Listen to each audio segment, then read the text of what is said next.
Hello, everybody. Hey, Wiz, how's it going? There we go.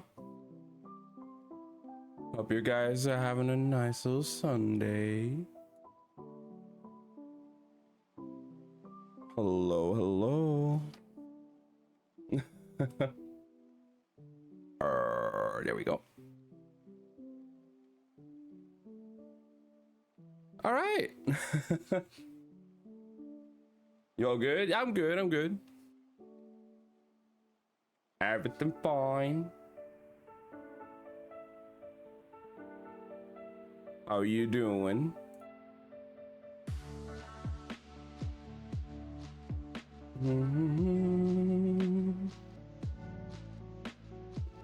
I need to adjust this a little bit. There we go.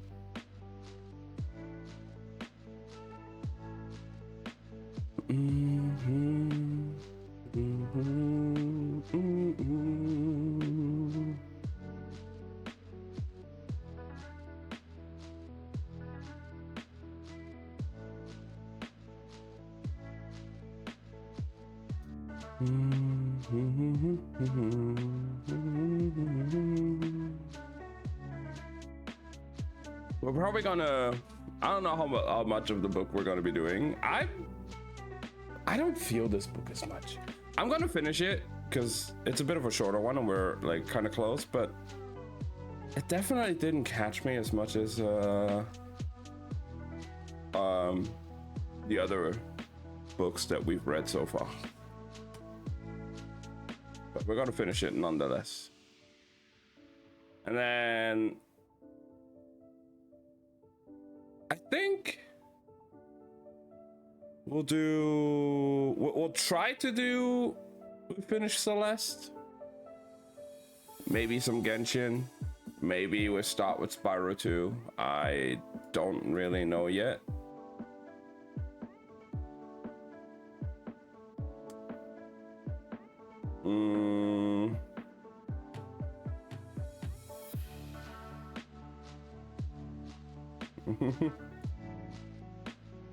That's HSR. We might do some HSR. I'm not sure. Like, there's nothing much I'm doing right now. I'm just logging in, doing my farming, and log off. I mean, I could again. I still need to do like a lot of story, but I don't know. I'm just glad I'm finally done with Fugue, and I can actually work on somebody else. The past couple days I've only really been doing Warframe, really, so there's that.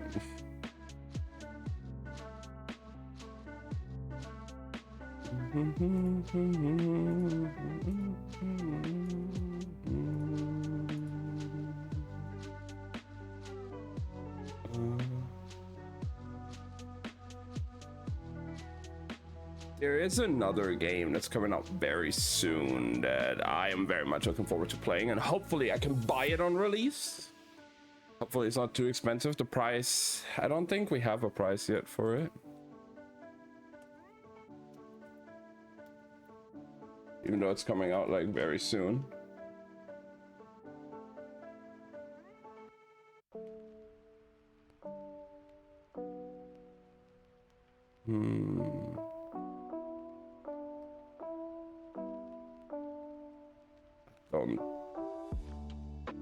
Okay.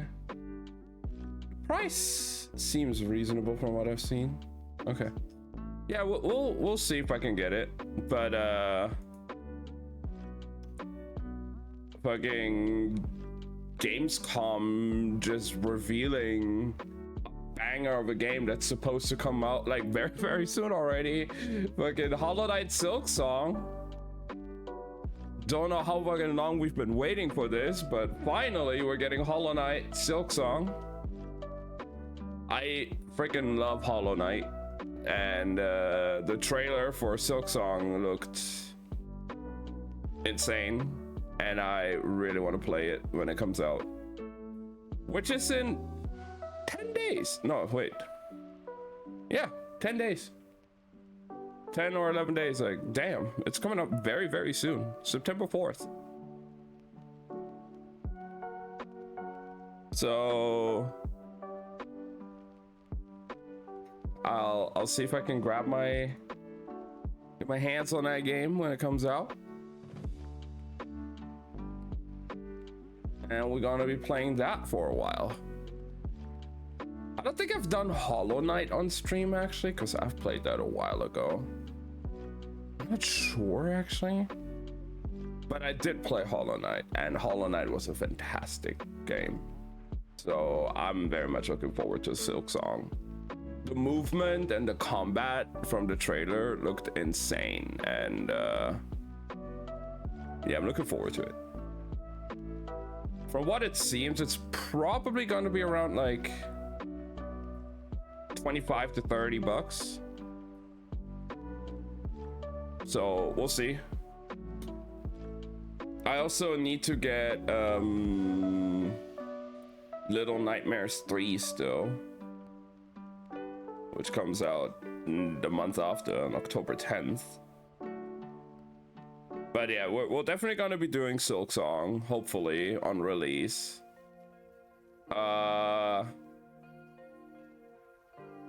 Till then, I hope I'm done with Celeste, and maybe with Spyro? If we're doing Spyro, if we're doing it the same way as I did with Spyro 1, if we just finish it in one stream, I could do it throughout next week, and then we're done with Spyro, and then, because, yeah, Silksong comes out not this coming week, the week after, on Thursday. So we have about a week to finish Spyro 2 and 3 100%, and Celeste, which I think should be doable.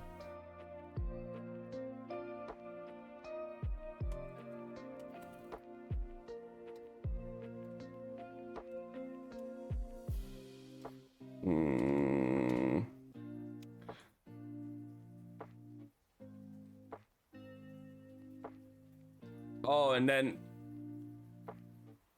did you spoil yourself? That's a left screen. I looked at a little bit of it, but not everything.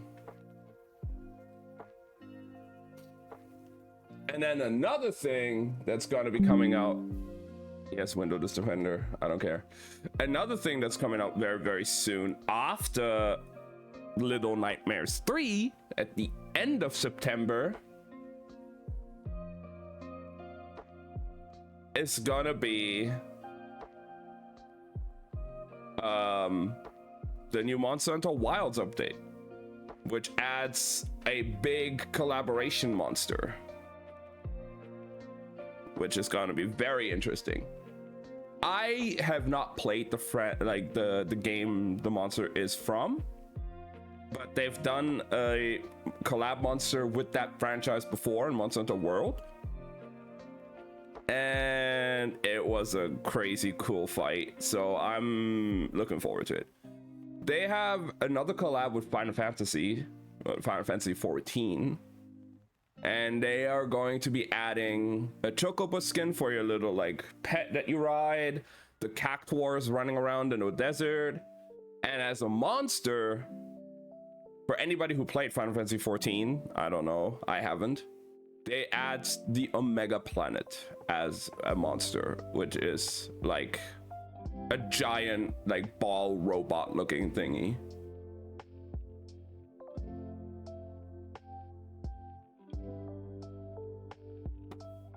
From what I've seen from the trailers.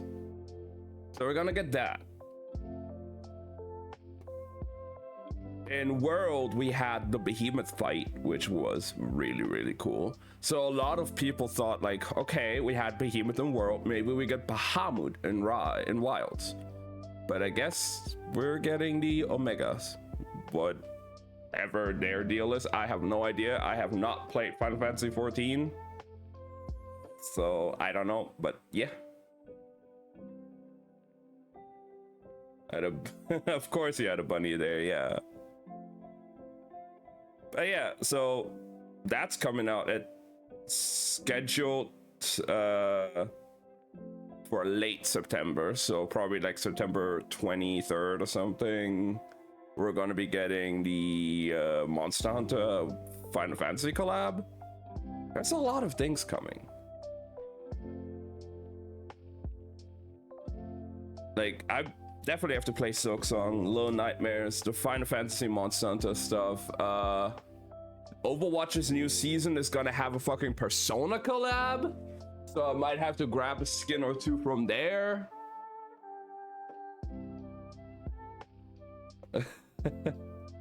Your fight away is. So there's a lot of things coming. There's a lot of cool things coming.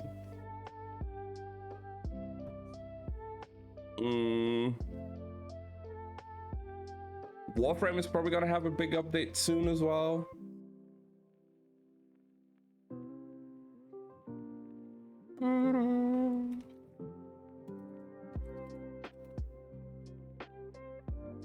Okay, before we actually go for the book, let's look at some of the trailers. Actually, why not? I'm gonna go over here real quick, and then I'm gonna switch it back to writing and reading afterwards. Where is it? Okay. The Monster Hunter one is only like a minute long. Wait, do I have something here? I don't have it set up here, so we have to do it here. I don't have another webcam set up. So you guys just have to deal with not seeing me, I guess. Although that's kind of counterproductive, right? Can I just...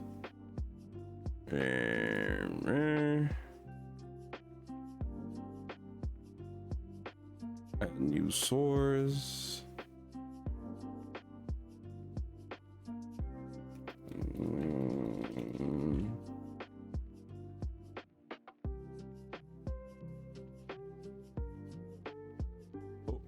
Well, that's not working how I want it to work.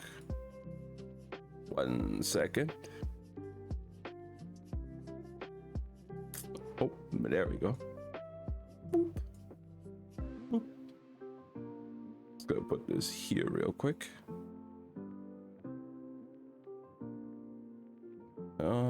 There.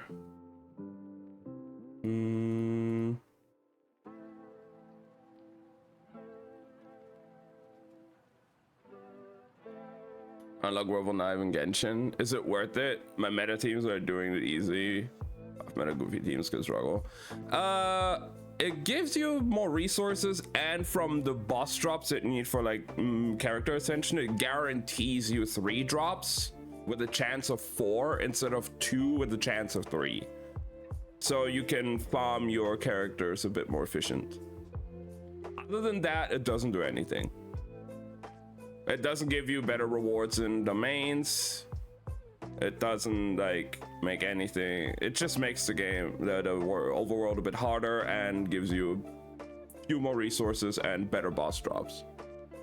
No weekly no better weekly boss drops, no better domain drops, just the overworld bosses you need for ascending your characters. Like your Wappa, no, like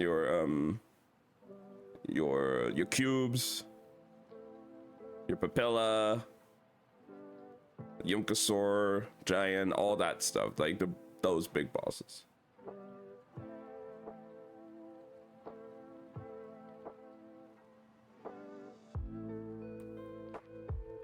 But I would say it's worth it. I mean, if you can just go through it, like ease through it, I would definitely recommend doing it because it just gives you a bit more resources.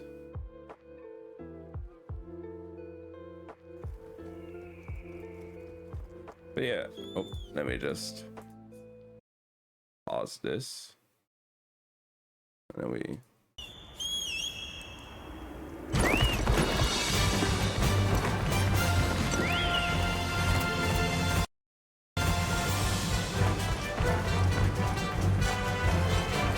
So of course we have the, like, the Chocobo style sacred skins we're gonna be getting.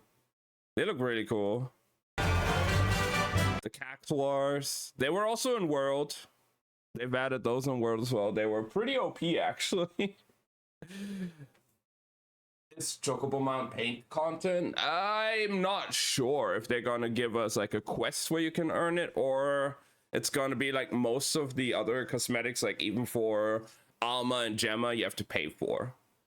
But it's just cosmetics, like I don't know yet what they will do. The Cactuars are just gonna be part of the map in general, I guess. Just like in World, there's nothing paid behind it. But with the sacred skin, they could put it behind like a $5 paywall or something, or $3 or whatever. Or they make a quest in the game where you can earn it. I don't, or they just give it for free. With Capcom, anything like this is possible, to be fair.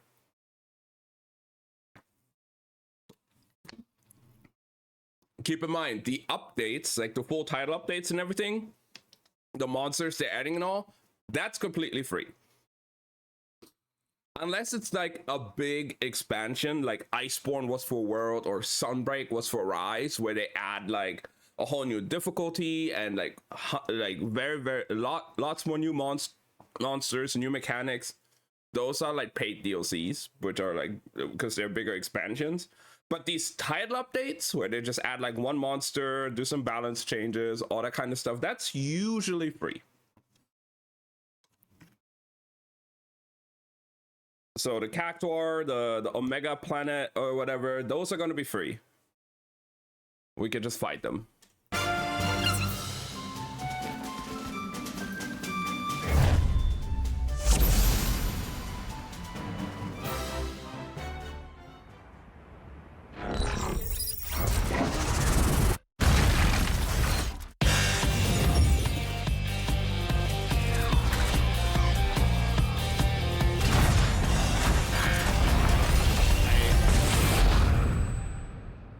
I'm really curious how this fight plays out, because I have no idea what this thing does in Final Fantasy.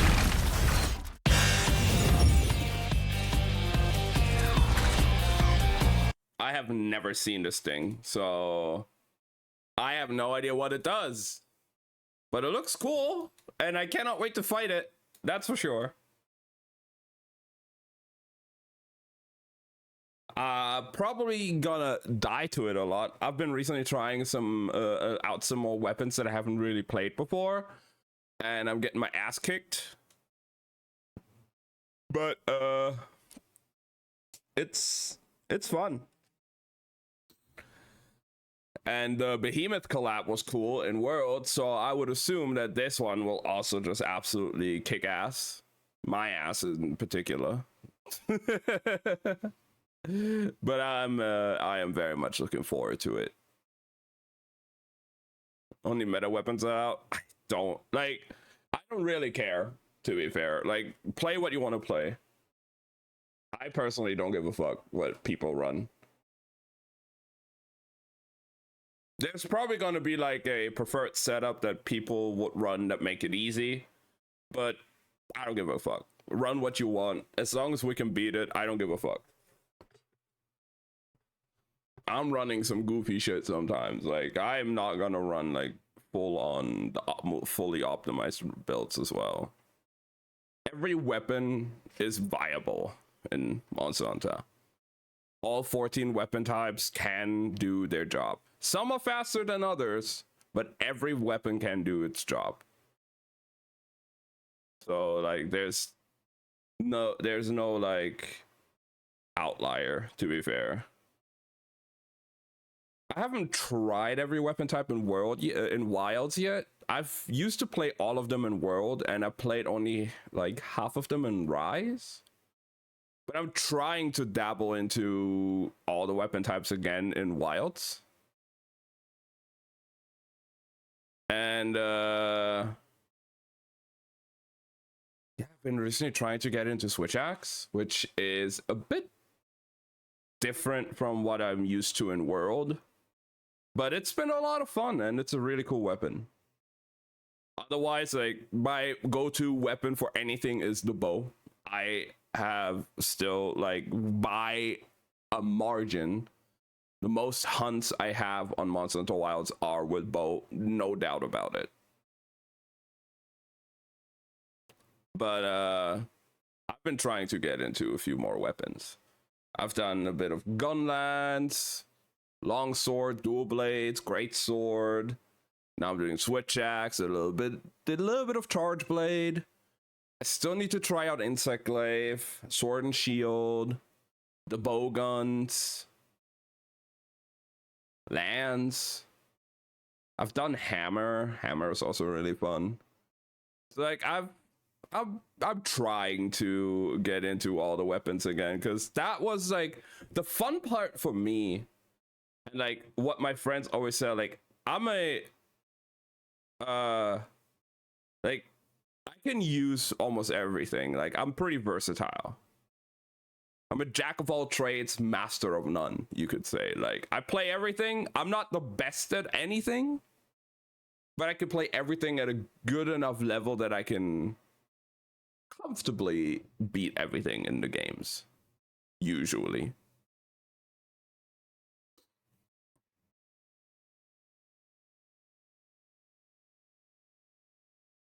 What's the playstyle of Sword and Shield? From what I've seen, you can either play a bit more of a supportive role because Sword and Shield has the special thing that usually if you want to use like any items like drink a potion or stuff like that, you have to sheath your weapon and then drink your potion. Sword and Shield has the utility that you can use your potions while still having the weapon out. Like you don't have to sheath your weapon to use your potions. So that opens up the possibility and the viability to play it a bit more as a supportive role, where you probably run a bit more status effects, which I mean, to be fair, in wilds are pretty strong in general. Like you probably have like paralysis or sleep on your weapon, so you can open up the window a bit more for your teammates. And then you could run something like wide range, which is a skill that allows you that when you use a consumable like a potion, like a healing potion or whatever, that it also affects your teammates. And then you run something like free meal, which has a chance that your consumable will not be consumed. Like you don't lose a potion. You still use it, but you still have, because you can bring 10 per mission unless you craft more, but 10 potions. Free meal has a chance that you don't consume it on use. So you use a potion, but you still have 10.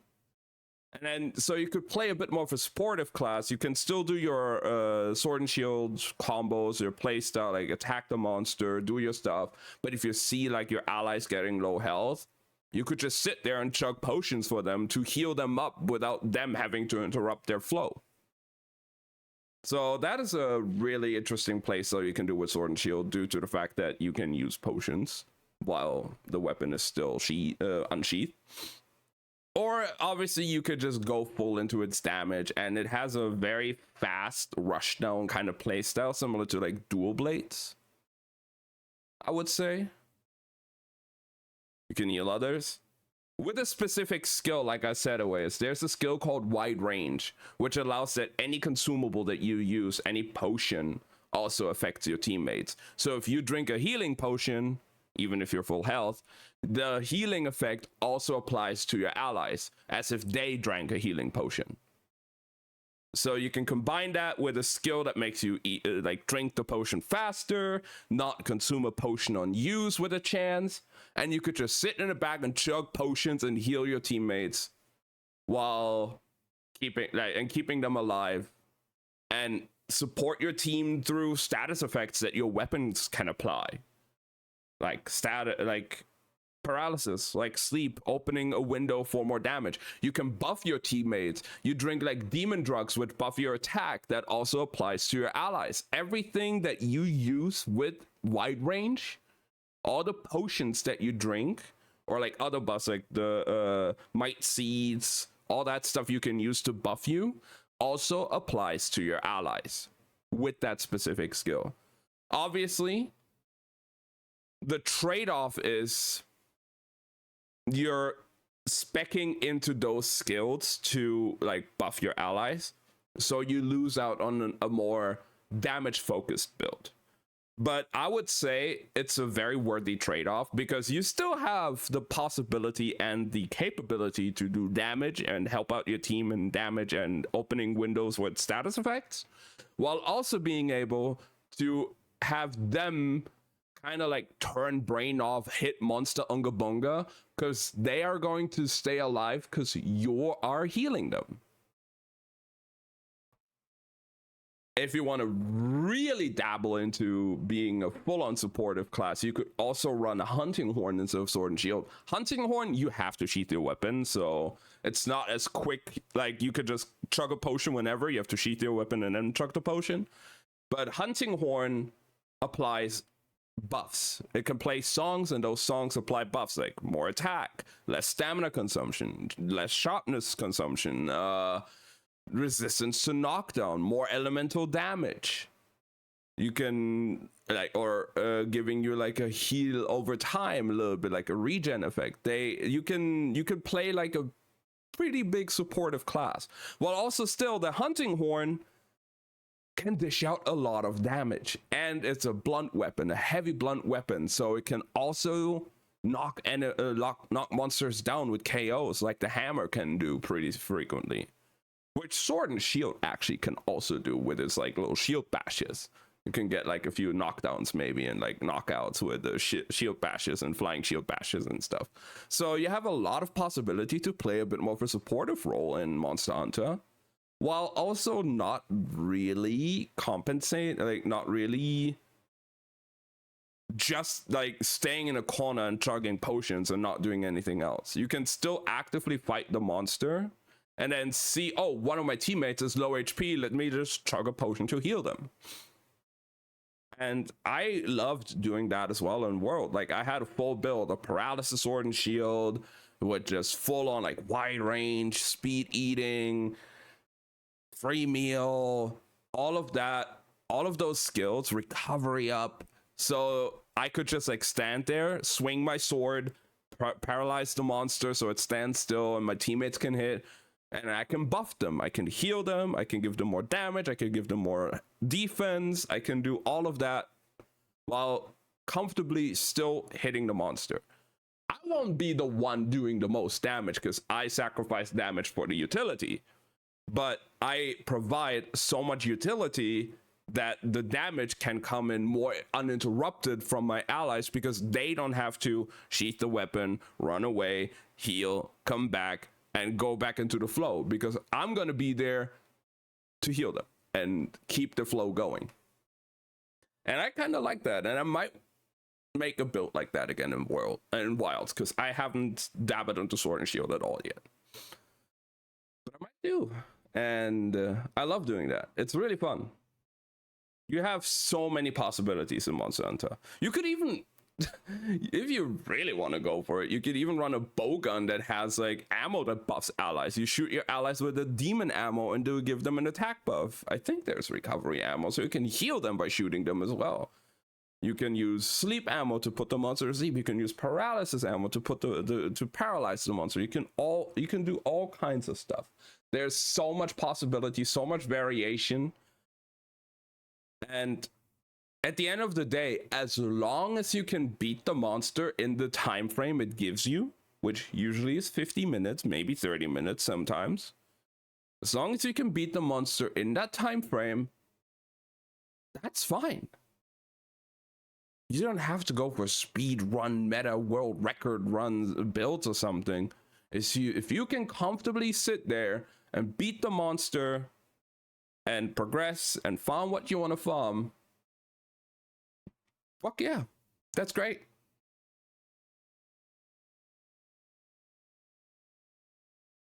And I just love that about Monster Hunter. You have such a big build diversity with all the different monsters' armor sets and weapons and skills and decorations and everything you can do to like make your builds like multifaceted and stuff. That's like the aspect I enjoy the most the build crafting, the theory crafting, because I can come up with some stupid shit.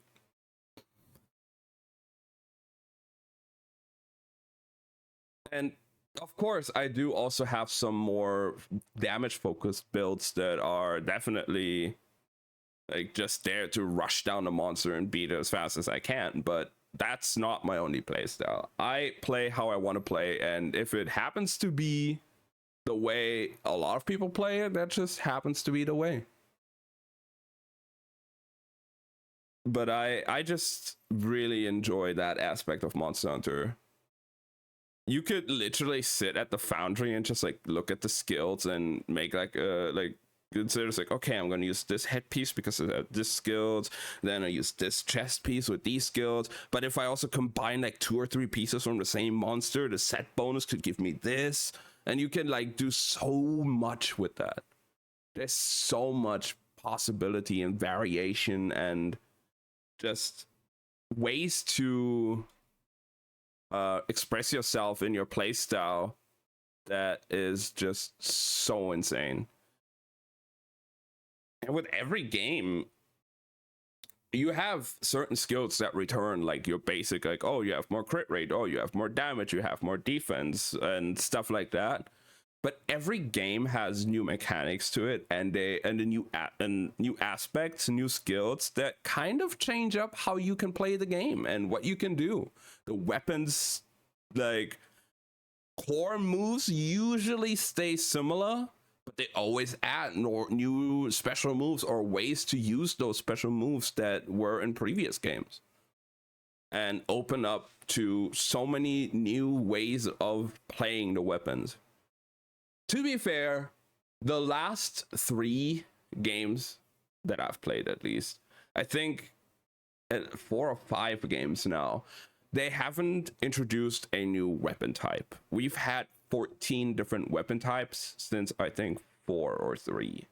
And I started in World, so World, Rise, and Wilds have only those 14 weapon types. Sure, they've mixed them up with every game. They always play slightly different and they're always a bit unique, but at the core of it, they're still pretty similar. And it would be nice if we can get a new Monster Hunter game at some point, or maybe with the expansion that's inevitably coming out for Wilds at some point, maybe introducing a new weapon type would be really cool. Something new. They've done unique weapons in older games as well, where like that weapon type existed for that one game and then never came back. But maybe bringing one of those back, but making it like a permanent thing from now on in every game, or, you know, making another just temporary new weapon type for that one game specifically. But something new, like a new weapon type, would be cool. The last 3 games were all just the 14 same weapon types. So getting like a new 15th one that's like completely different, that would be super cool. But we'll see. We'll see what the future of Monster Hunter has to come. Because, I mean, I would say Rise and Wilds definitely haven't had as big of a success as World did. World is still, I think, their best-selling one and their best received Monster Hunter, which put them into the mainstream. But Wilds has the potential. Got to FK for 15 minutes. We'll be back. No worries. So I think Wild has the potential, but there's definitely some things they need to work on. Especially, they did say they're going to do it. The PC optimization. Apparently, like, I am not affected by it because I'm playing it on console and it runs super well and super smooth on console. But I heard that on PC it can have issues, like frame issues or just not running well, bugs happening, all that stuff, because it's poorly optimized as a PC port.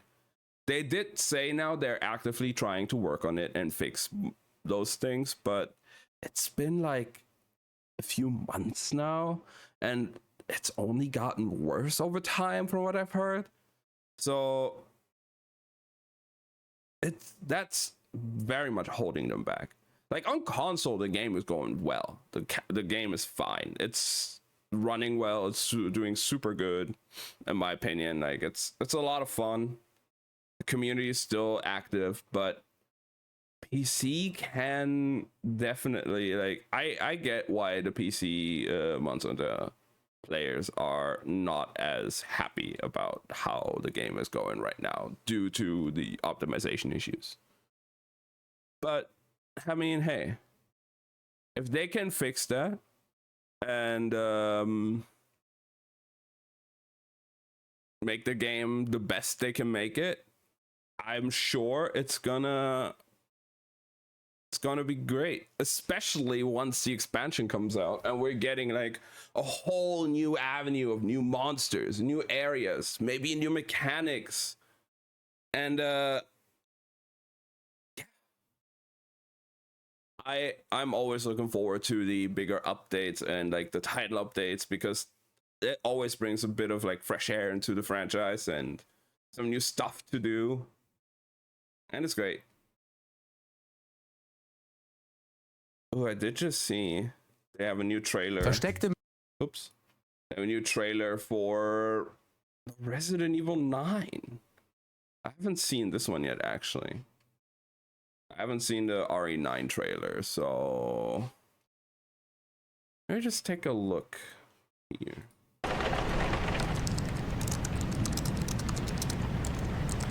So I think this is the new protagonist we play as, right? Like an FBI agent or something? Anne, Come on. you have been on that thing all day. Well, if you're gonna work so late. Get some sleep, eh? I'm almost done, just a sec. It's really I mean, I like her hard. design. Mom, phone. She looks pretty cool. Mom. It's right beside you.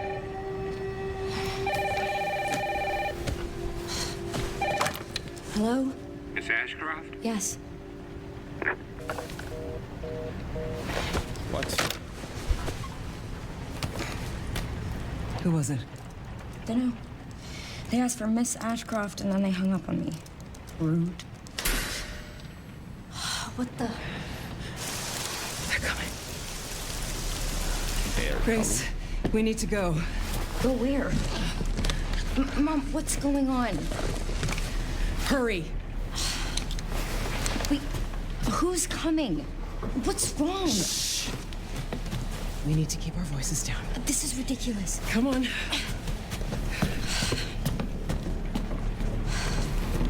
It looks really good. Tell me though. what's going on. Now is not the time.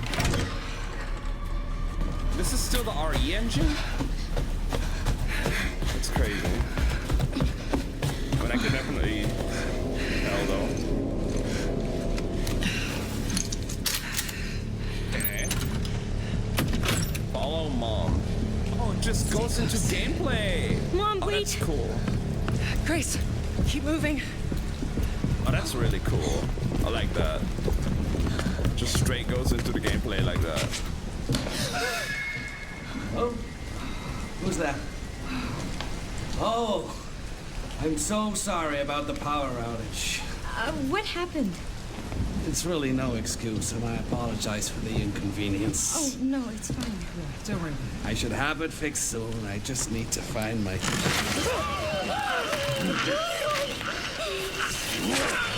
Well, he's not gonna fix it anymore. Come on in here, Grace. Not gonna lie. Grace, I'm not gonna lie. That dude that just attacked, he kind of reminds me of the villain in The Evil Within. From like design wise at least. So let's see. Damn. He's not getting up anymore. come on in here, Grace. Grace, look at me. Grab my hands. Okay, look at me. Look at me. In. Breathe in and out. Oh, Grace. I promise you, I will explain this all to you one of these days. One of these days, okay. Grace. Please know that you are my hope. Never forget that. What are you talking about? Just... I love you. I love you too. I wonder where this plays in the, like, timeline. And, like, what the story connection will be to the other games. Because this is, again, like a whole new different protagonist after we had Ethan for the last two games. So, like, are we going to see some of the older characters? Are we going to see, like, Chris or Jill, Leon? Or is this whole cast just going to be new characters? And how... all I know is I think we're going back to Raccoon City. And obviously Raccoon City being the place of the first, like, 2-3 games is significant. And we'll probably have some nods and tiebacks to the previous games. But I am curious on how this will all tie together and what kind of, like, outbreak or new, like, virus or parasite is being introduced here, or whatever they're going to be doing this time. Okay. Mom, I'm scared. No. We need to find a way out of here now. But we don't have any of our stuff. We can come back for it later, Grace.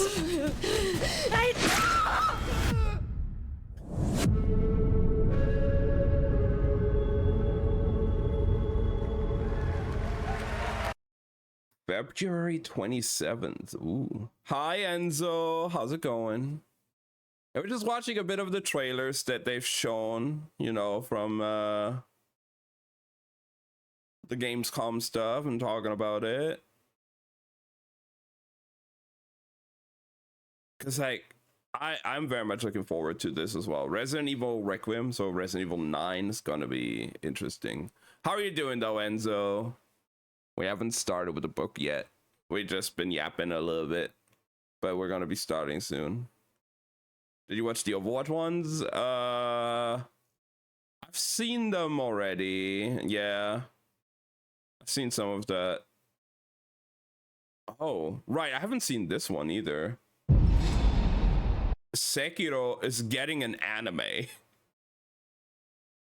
Sekiro No Defeat is coming exclusively to Crunchyroll. The time is in Goku. Japan is fracturing many independent nations entangled in a ceaseless war. That's interesting. A Sekiro anime. I love the game. Don't get me wrong. The game was amazing. I don't know how to feel about an anime about this. Eloy Shinobi no as Sekiro. Do we see what studio worked on this?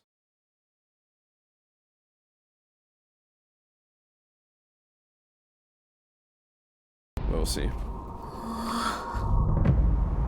誰もいない道、行く先のない。久しいな。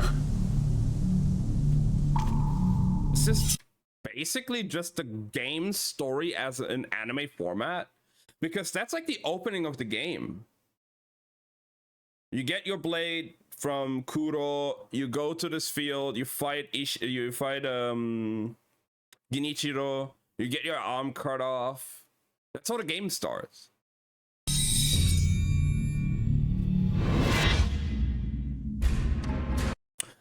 Also, I don't know how to feel about this art style so far. The colors are very vibrant, very... I don't know, it doesn't really fit the style. Nothing against the art itself, like the art is cool, but I don't know about the color choices. They feel a bit too vibrant for this. But I don't know.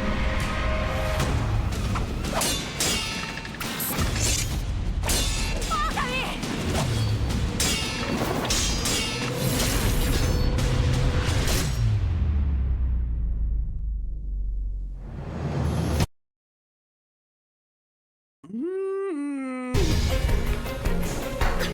Okay. Alright.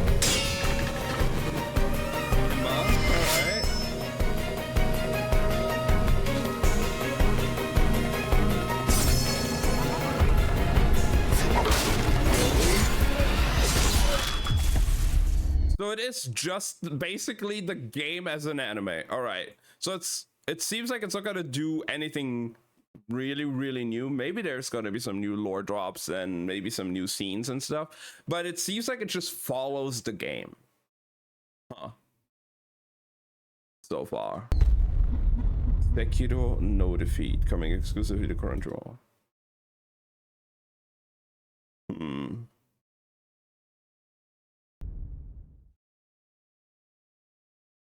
I don't know. I don't know how to feel about that. I really don't know how to feel about that.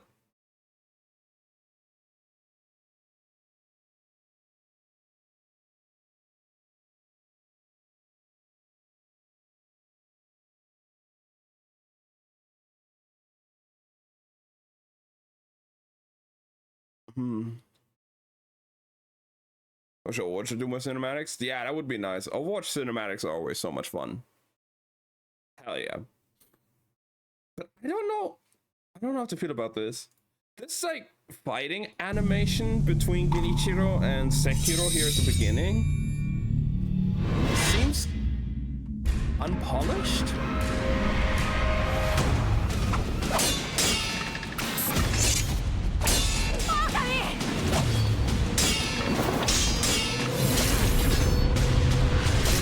Like, I don't know how to describe it, but it just there's just something off about it in my opinion. I just cannot put like I don't know what it is.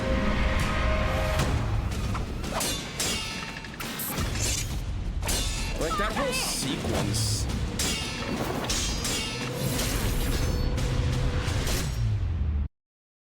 Maybe it's the art style, maybe it's the animation. I'm not fully sure, but like something is really off with it for me.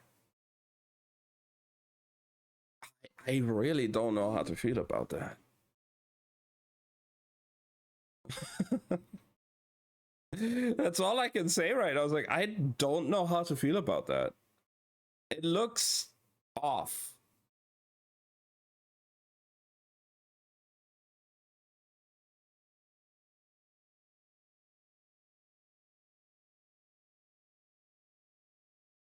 I don't think I've seen this one yet for Overwatch. Well, so. this is not how I thought my night would go. Yeah, I haven't seen the. My name is Yeruya. friend. This here is my sister, Ara. She loves me, I think. It all started before dinner. Someone slipped this under my dorm room door. Overwatch wants me? Really? That was interesting at the end. I could be a hero! How cool is that? Oh, wait, aren't they still outlaws? I'd be a criminal. But I'll be so famous!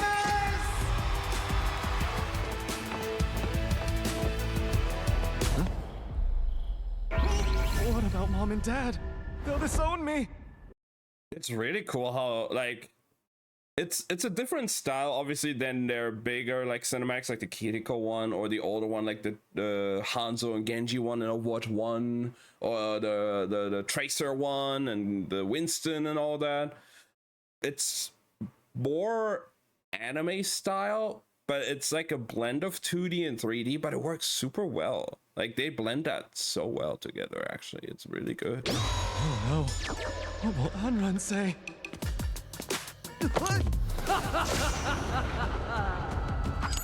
Oh! Anran! Overwatch, huh? Cool. There must have been a mistake. I'm not good enough. I don't deserve that. You were invited to Overwatch, and you don't think you deserve it? You and me, sparring arena, now. But I... Look, I don't really... What the... Outrun! No warm-up? Nobody cares if you're ready. If you can't take me here, you won't make it out there. Exactly! Not ready! It should have been you!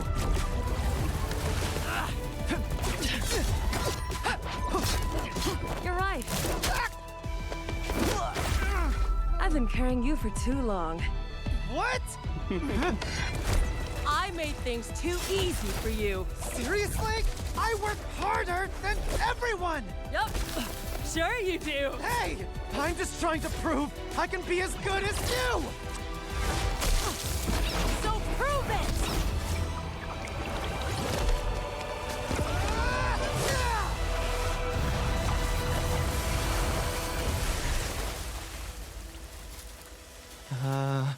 Amran? You okay? I'm so proud of you. Okay. I never want to hear you say you're not good enough again. Because I will literally fight you if you don't go. We literally just fought.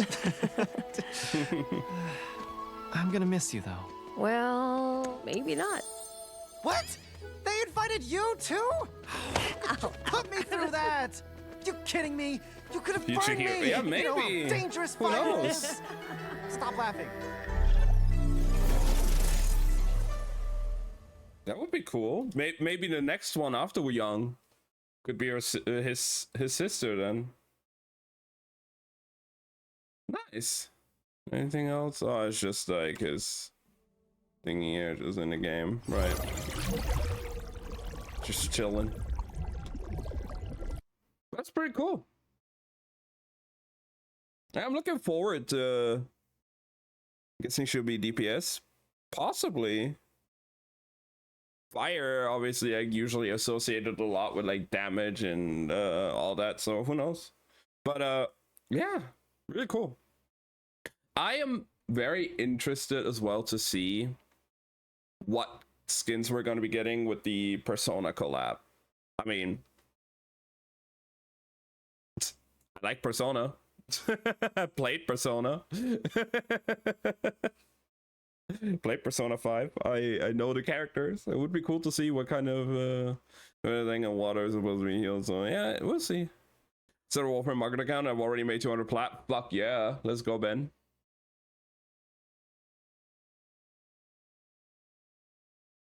Thought you would like the collab. Yeah, I'm very much looking forward to that, and I want to see how that goes. What we're going to be getting. Am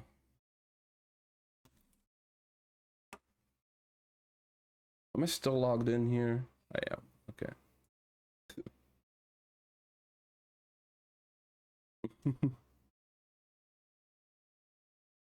Like, I mean, Ben, mine is still.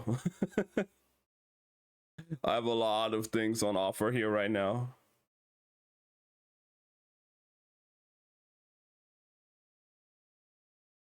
Love the coming skins. Look amazing. Yeah, I've seen them.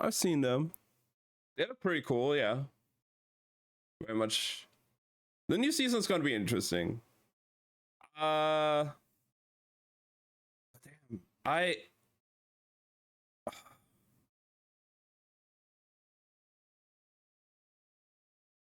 Right now, the most I'm looking forward to, for me, obviously, is Hollow Knight Silksong coming out in like a week and a half.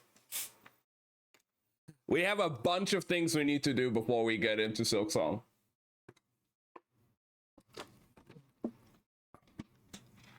You know, my favorite perk of his? No. August 8th, each, and then. Nice. Fuck yeah, let's go, Ben. Yeah, I mean, Hollow Knight Silksong comes out on September 4th. Before that, I want to finish Celeste, which we will probably do today after the book, which we're going to be starting with soon. I want to finish Spyro 2 and 3 100%. Maybe we'll start with that today as well, depending on how long the Celeste thing will last. We might start with Spyro 2 today. We'll see. But yeah, we're probably going to be doing a few streams next week, like throughout the week, because like I said, I want to finish Celeste and Spyro. And then I will probably get myself Silksong on release, and we're going to be doing Silksong because I loved Hollow Knight, and I'm so excited to finally have Silksong. It's been way too long. And the trailer for it looks so fucking sick as well. The gameplay, I'm looking forward to it.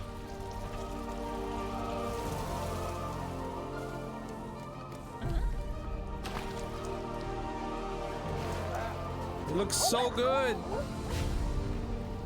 Sent to the peak of a haunted kingdom.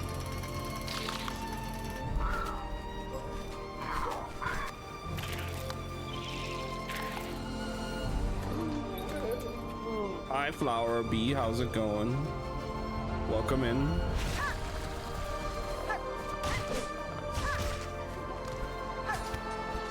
Possibilities of movement as well with this game. It looks so sick. Cannot wait. I will have to buy it on release. I have to. When he dies, that's the only perk to get rid of him. Oh, that's unfortunate, Enzo. 7 breakfast, nice. Hope you enjoy your breakfast.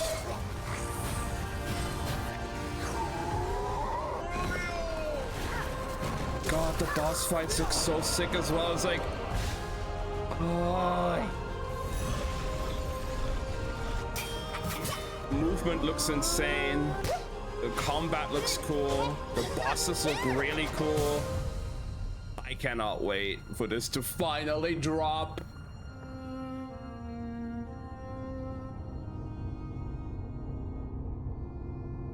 I'm so fucking hyped. There's still a covering. Oh no. You'll get it at some point, Enzo. 10 a.m. breakfast.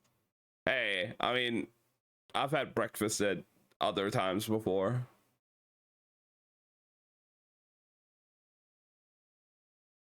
You'll get it, Enzo. I'm sure you will.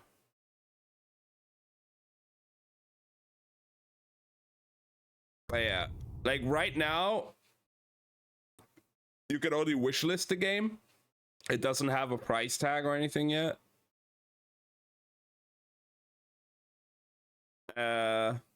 But I will definitely be grabbing that game as soon as I can. Hopefully on release day. It doesn't say here how much it's gonna be. At least not in the description here. Oh, it says it's gonna be day 1 on Game Pass. So Game Pass owners rejoice. You guys can play Silksong on release for free. And then Steam, Switch, Switch 2, Xbox, PS4, PS5.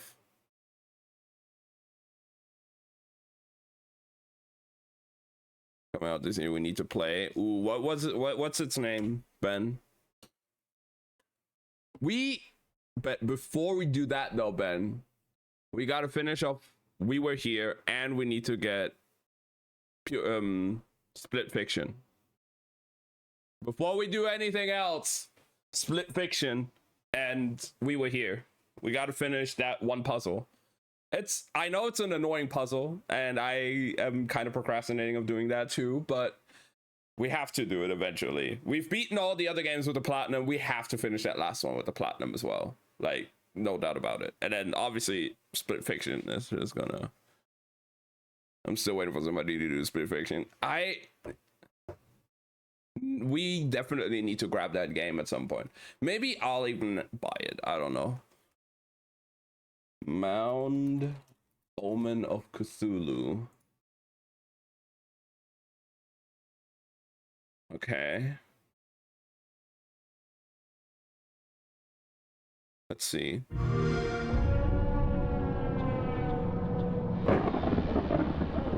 Hey! Look! We should follow the light! I hope this will be our last journey and bring us richness and freedom. But what's the value of human freedom if it's to face hell? Ooh, I like that transition. It's a cool transition. All right. This way. Second time. All right. It's cool. Like the style. Over there. I'm behind you.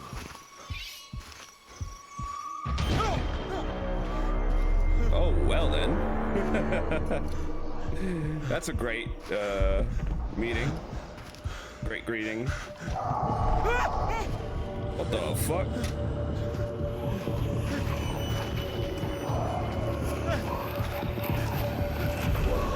You can hear ask the monsters. Ooh. What the hell? Why did you shoot? Why did you shoot him? Other players.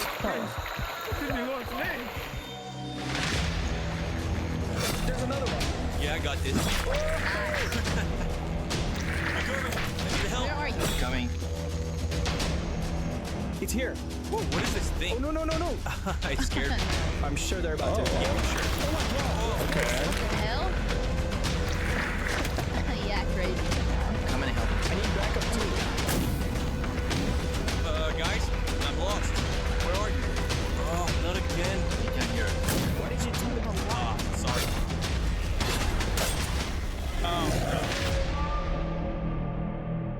Interesting. Not what I expected. So it's gonna be like a so it's supposed to be like a Left 4 Dead mix PvP style, I guess. Kind of like that.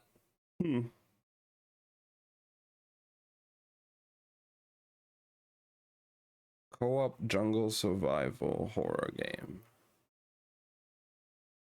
Okay. It's like lethal. Oh. Okay.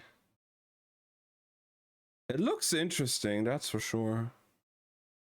You collect things. Yeah, I got this.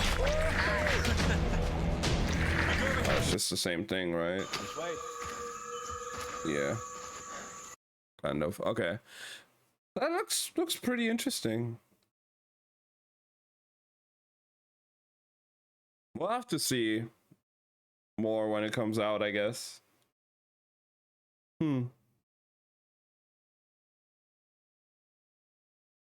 yeah, we definitely still have to do We Were Here in Split Fiction. Obviously, another for me as well, Little Nightmares 3. I still need to grab as well. Because of fucking course. I love Little Nightmares 1 and 2. I have to grab Little Nightmares 3. Whoa, what the fuck? What the fuck is that thing on the thumbnail here? Holy shit.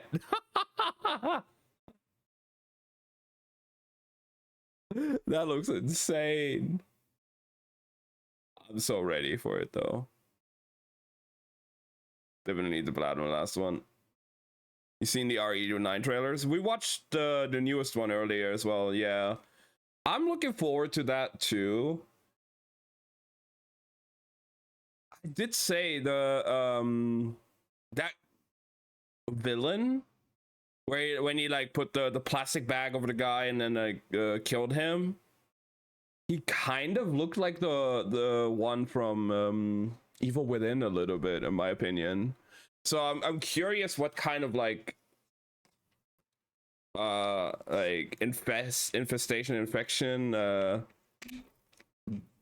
RE9 will have. play Thurdo first. I mean, they added that with the DLC for 8 as well, so I would assume they're probably gonna make it like that, because a lot of people didn't like the first person. They obviously, because they're used to like every other game being like over the shoulder third person.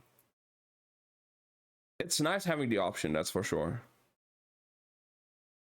First person definitely gave you more immersion, but a lot of people just are used to the third person style from the other games. So it's nice to have the option. It's good to have the option. So everybody is happy, quote unquote, I would say. Like, you can choose how you want to play. If you prefer first person, you go first person. If you prefer third person, you go third person. Yeah. But yeah, I'm interested to see what kind of like infection or whatever, like what's the virus, the parasite or whatever for this game, and why are we going back to Raccoon City, and are we going to see, I forgot if we've seen in any of the other trailers, are we going to see some of the older returning characters?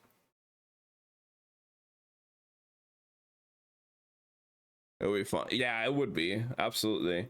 I mean, with Little Nightmares 3, I still have to talk to somebody, but I might have somebody I'll play it with. If that won't happen, maybe we can play it. Leon and Claire? Ooh.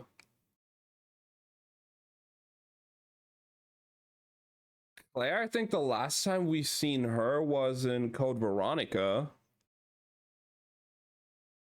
So that's gonna be nice. And Leon was in 6 and the 4 remake recently as well. So what about Jill though? Revelations 2. Okay, I haven't played. I don't know. 5. Was Claire in 5? Jill was in 5, I know that, but yeah, Jill was in 5. Like ever since 5, we haven't really seen much of Jill. I would like to know like how she's handling all the things that has happened to her. Like, what is she doing now after escaping Wesker's experimentation and stuff? I know there's the other games as well where she's in, but I kind of want to have another mainline game with Jill, at least as like part of it. Yeah, and then Claire was in Revelations 2. Leon we had in 6. But we know he's getting kind of fed up with all this stuff.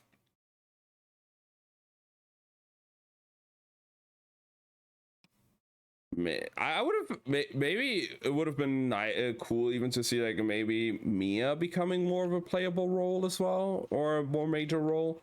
Because I mean, yeah, she had a major role in 7, but she also was kind of like only there in 8. She had a bigger role in 7, that's for sure. Being the caretaker of Evelyn and all that. So I'm curious where the story will go and what we will see in there.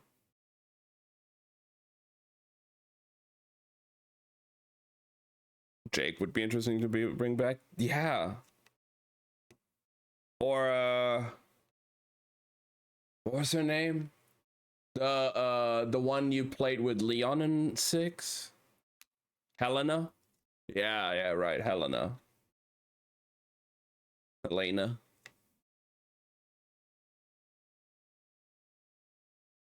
I would assume that probably Ada might appear again as well.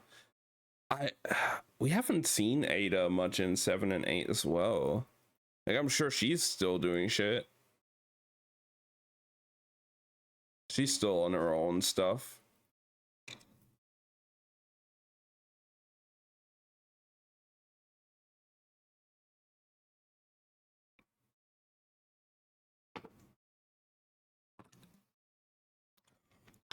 She will probably be there. Most likely, yeah.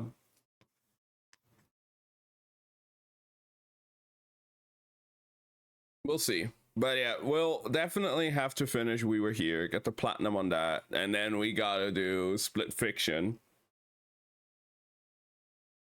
I really want to play Split Fiction.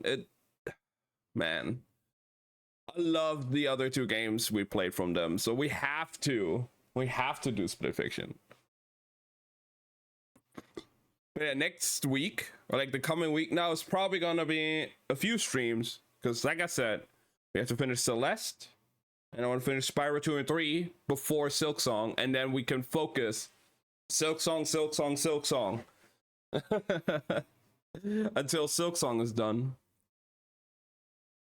There's another game we've seen we should play. Ooh, what? Yeah, so hopefully we can do Silksong on release, and then we can beat Silksong in a reasonable time before Little Nightmares 3. I mean, we have about a month, because Silksong comes out September 4th, and then Little Nightmares comes October 10th. So we have about a month to do Silksong, which I think we should be able to.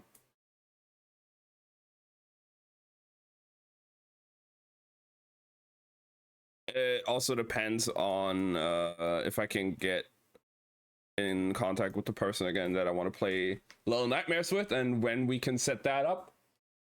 Hopefully soonish, when it comes out around the time.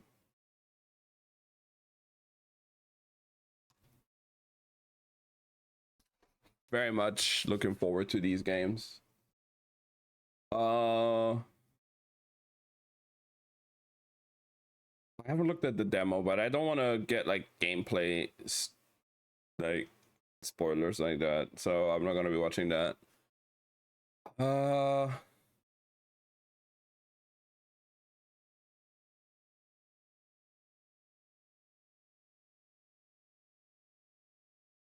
There was also I've also watched the Brothers, a co-op game. I don't know.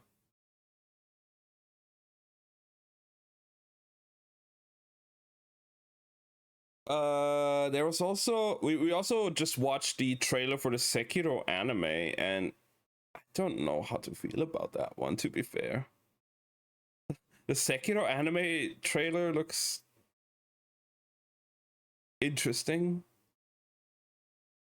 to say the least.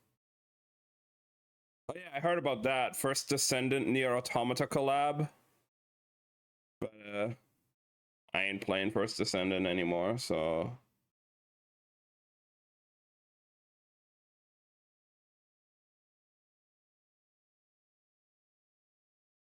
the old piece. Oh, it's the new big update, right? That's gonna be interesting to see when that comes out. Wait, Darksiders 4, damn, they're making a new Darksiders, huh? Yeah, I've seen Monster Hunter Stories 3 being revealed as well. I haven't played any of the Monster Hunter Stories games, but that would be sick.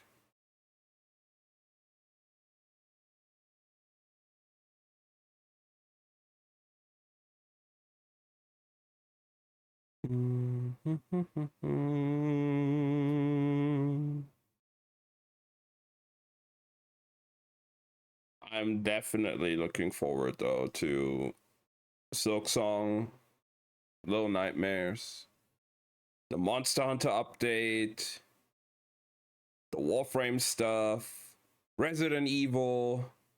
There's so much cool shit coming. I mean, Resident Evil doesn't come out until next year, but still. There's gonna be some cool things that are coming out very soon. Next Wolverine is gonna be hype. Absolutely. I cannot wait.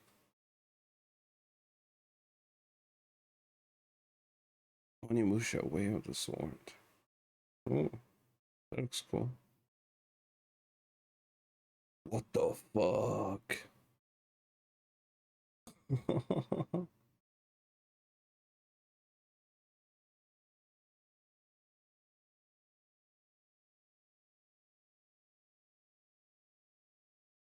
There's definitely some cool things coming.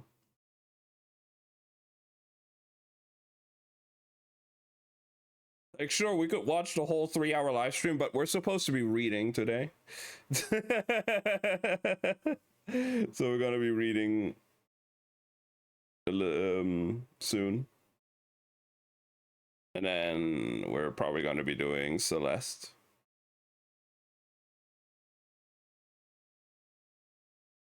I'm gonna pick Borderlands 4. Oh yeah, that's coming out soon as well, right? Isn't it also September? Wasn't it also like September sometime?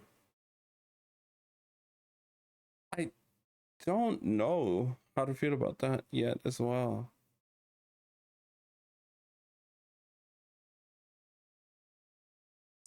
September 12th, huh?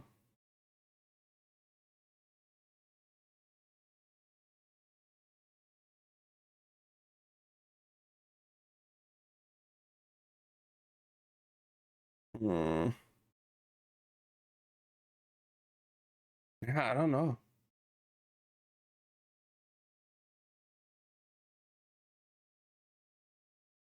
I'm probably gonna have to look at gameplay first before I make a decision. Because as much as I love Borderlands 3 and then also Tiny Tina's Wonderlands were kind of disappointing. Like, Borderlands 4 has to be good. Otherwise, I feel like the franchise is gonna most likely die on that.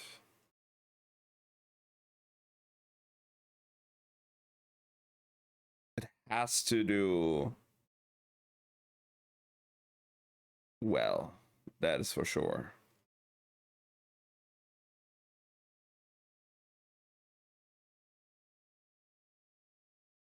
Unravel 2. Oh.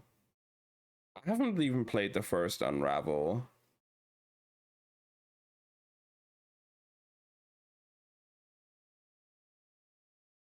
Shark Dentist. Okay.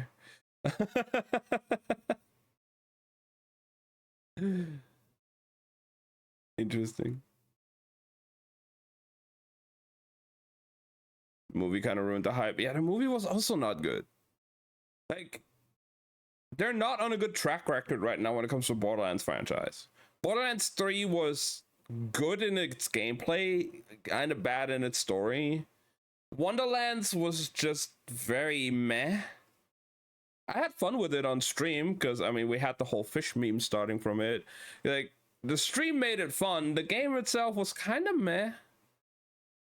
And then new tales from the Borderlands you hear like nothing about. The Borderlands movie was pretty badly received. So the Borderlands 4 has to do a lot of heavy lifting to bring that franchise back to where it used to be. And I don't know if it will. It's gonna be hard to do.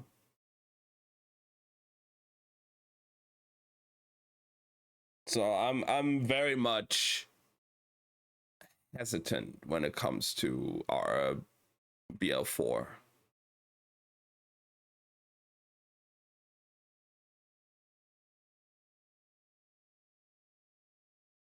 All right.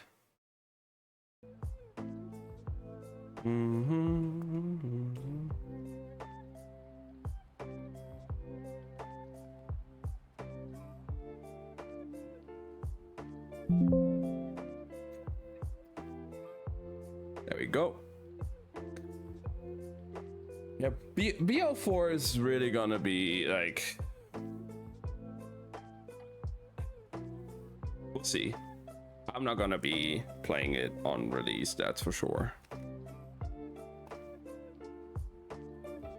Especially like if it comes out around the same time as Little Nightmares 3. I am more hyped for Little Nightmares 3 than I am for Borderlands 4. I can say that much. No, it comes out around the time of Silksong, right? Even worse. Like, it comes out between Silksong and Little Nightmares 3. I'm gonna be busy during that as well. Gonna head out for now. Have a good book. No worries. Thank you for stopping by, Ben. You have a great rest of your day. Good luck if you're doing some more warframing. I haven't been on today yet. I probably have a few more things I can level up now.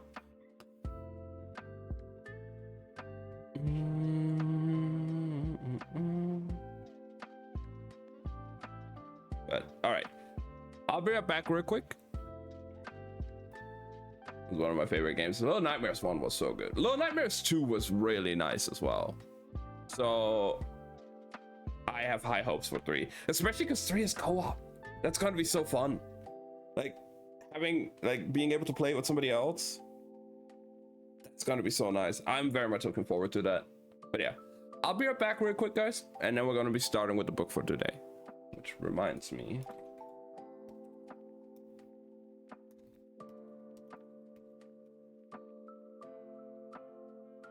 Two felt like it should have been co-op. That would have been nice, especially having like the 2 characters there. But I'm glad 3 is co-op now. But yeah, I'll be right back, and then we'll start with the book. We've done enough yapping. We've done like a good 1.5 hours of yapping. It's book time.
All right, I'm back.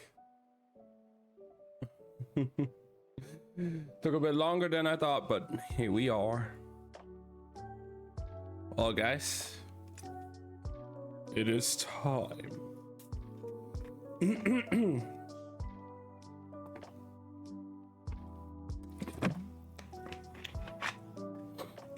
All right. It is time to finally start with the book for today. We'll see how long we do. Not sure how long Act 4 is. Let's see. Damn. Okay, it's pretty long, huh? We'll do like a few parts. It's a shorter book, so we can take our time. But Act 4. Gone. So let's see. We're in present day, or we're starting in present day.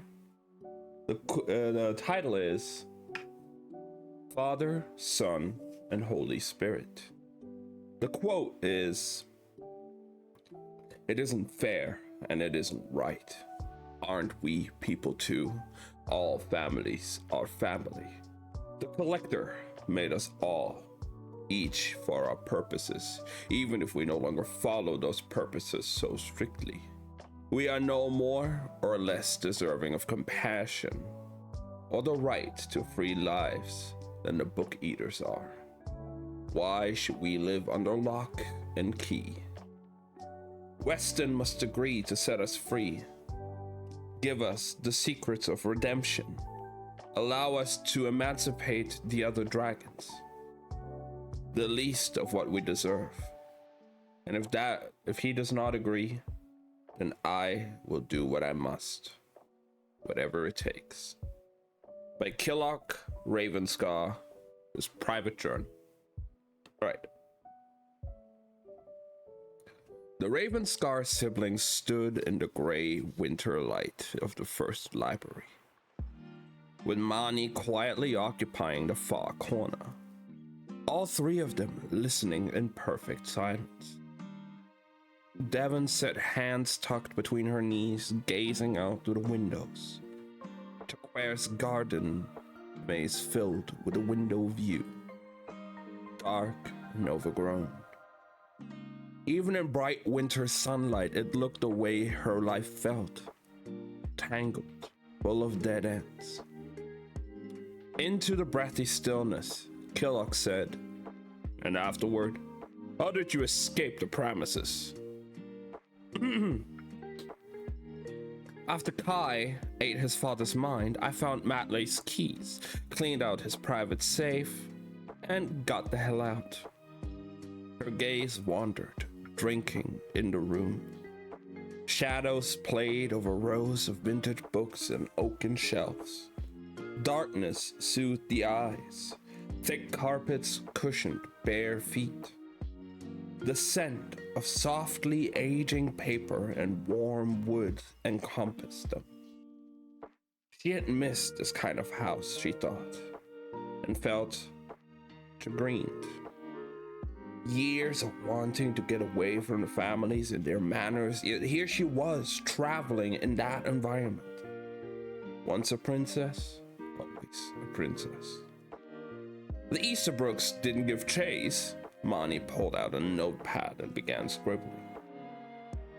"I borrowed the car before any of them knew what was happening," Devon said, sinking back against her too comfortable chair, "and managed to get to the train station.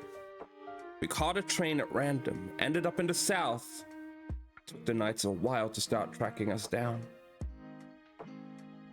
Hester had dug out a pad and pencil from the study desk, but unlike Mani, she wasn't taking notes.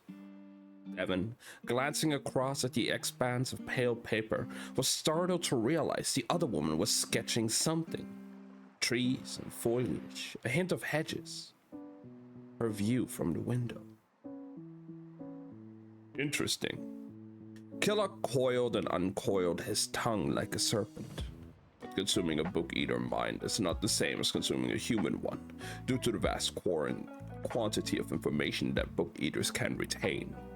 That is an experience that changes us. How did your son cope with such a feed at such a young age without enduring severe psychological trauma?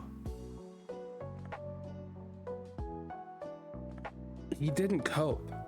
After a few hours, Kai was nearly vegetative, rocking, swaying, gibbering to himself. I met a woman in the park with her baby. I saw them and had this idea. You know, because a baby's mind, it's so blank, so small, and... Devon squeezed her hands together. No one else was around. I knocked the mother out and gave the baby to Kai. In the state he was in, he didn't object. I'm not sure he even remembers. What the fuck? Okay.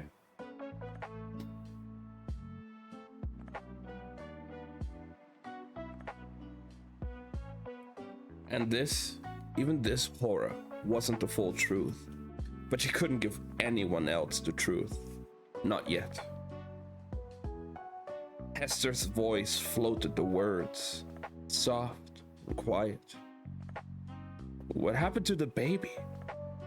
She held her pencil perfectly still, poised above the sketch pad. Returned it to the mother. The whole thing took about 10 minutes and nobody else noticed. Not strictly what happened. The context had been different.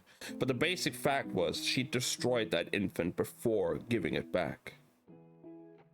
The child would have missed all its developmental milestone by not showing emotion or personality, or making attempts to communicate. All the things Devon had taken such joy in with her own children would never belong to that woman. 10 minutes to ruin a whole chain of lives. I had never called her mum again, not since that day, and Devon hadn't pushed the issue. She understood perfectly. Biologically, she was his parent, and always would be, but emotionally, they had become something closer to partners in crime, mutual abusers locked in codependency.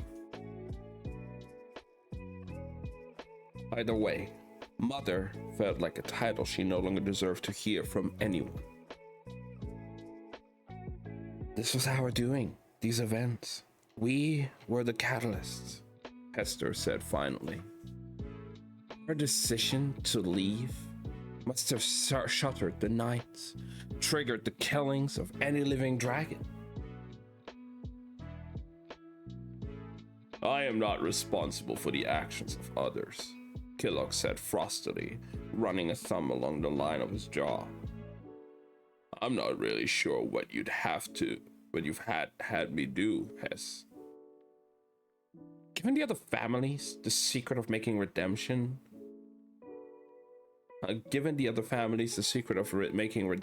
like you promised for a start, maybe. Killock cleared his throat. His sister flushed and made a show of straightening her blouse. Devon listened to them with faint astonishment. Had the freeing of other mind eaters been the original goal behind Killock's coup? And if so, why hadn't he done as he'd promised? Something had gone wrong here. According to what you've told us, you and your son spent, 2 years on the run? Mani said, drawing everyone's attention back to him. Do the families care so much for a woman with no fertility and a child who they cannot feed? Good question. Killock angled himself away from his sister.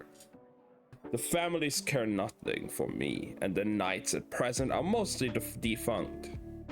She was acutely aware of walking a knife edge. Too much of the wrong emphasis, and she'd aroused their suspicion, their well-founded fear that, in fact, the knights were seeking the Ravenscars. The ones who hunt me do so because it's personal. One of the knights is a brother of mine. Your brother is a knight? Hester put a sketch pad on the table and leaned forward in her chair. Man in the station. You didn't kill him, Devon said, and couldn't help but sound rueful. More's the pity. He's high up in what remains of the Knights. They're acting alone without the family's support. And the 2 years? Killock prompted. That is a long time in the wilderness, so to speak. Why wait so long to seek us out? I didn't wait. It just took me a long time to actually figure out what had happened to the Ravenscars. You're not easy to track down. Even the families couldn't find you. And I wasn't exactly well educated on inter-manor politics. A minefield that, Mani murmured, pen still scratching. Living hard, learning to kill for your son, frantically hunting down any sign of our chemical suppliers, all while running from an old enemy. Killock traced an idle pattern on the arm of his chair, his snail catching on loose threads. That is a lot to endure, Devon of Fairweather Manor. Someone else might well have abandoned their child and taken a chance to seize their own freedom. I don't need freedom for myself, only for Kai. She hadn't forgotten Salem, but this wasn't the time or place to discuss her daughter. If I can make his life better, then I'll be happy. Optimistic, though I can't fault you that. He leaned back in the chair, which creaked with strain. Anything else you wish to share of your adventures, Devon? This is an invitation, to be clear, and not a demand. Anything else? Well, she could tell him about the relief that alcohol brought as the months had dragged on, about the guilt-ridden dreams and the compass with Salem's picture that weighed heavier than chains. About all those nights standing over her son's sleeping form as she thought about something, smothering him, and then stopping herself. About the discarded victims she'd carried, one by one, to the slew of homeless shelters over the months. But if Devon talked about any of that, then she'd have to talk about how you really could get used to anything, with enough time and motivation. How her crime swiftly dwindled from horrific and extraordinary to a facet of her everyday reality. She had worked out at some point that this was how the Easterbrooks conducted their trafficking without breaking a sweat. How the patriarchs overlooked the suffering and servitude of the mother brides they destroyed. How humans could continue to exist in an infrastructure of misery. Trauma became routine and cruelty mundane. It's life, innit? Likewise, her obscenely selfish love had become a guiding light. She no longer cared for anyone but her kids and Jara. Herself she had concern for, but only as a means of helping Kai. For love, she would wield Ramsay Knight like a weapon, cut herself free from the families and not look back, as long as it preserved her son. None of that was anything Killock needed to know, however. Only one thing to add, Devon said, because she didn't want to leave the silence hanging. We share the same sin and the same anger. I would bet my left arm that you will never, in your lifetime, meet anyone else who understands what you've been through as well as Kai and I will understand. We may not be born under the same roof, but we are family of a kind. Don't you think? Esther touched her throat. I never said what we had been through, Killock answered in silky tones. Are you so sure we have that much in common? I could put two and two together, Devon said. I'm guessing the Ravenscars have been keeping their Mind-Eater children in defiance of the family's customs because there are a lot of you here. Likewise, there are no book eaters in this household. She slouched against the overstuffed armchair. I'm also guessing the coup was more of a civil war. Mind-Eater Ravenscars versus the Book Eater Ravenscars. That kind of thing. It sounds like you wanted to free the other Mind-Eaters. Giving away redemption? Her gaze flicked briefly to Hester, which your patriarch refused to do. Bang on the money, Killock smiled. Allow me to give some context, if I may. After my predecessors developed redemption, the patriarch stopped killing my kind at birth. They decided our lives were worth the hassle. We can write, after all, an increasingly important ability in a modern world that requires paperwork and literacy, and we can seal identities in a pinch, if needed. The only question was how to balance our usefulness against our inherent danger to others. They did not trust us to live unsupervised, Hester said, crossing and uncrossing her ankles with tense energy. The hunger would always be a temptation, even when we can subsist on books, as you do know.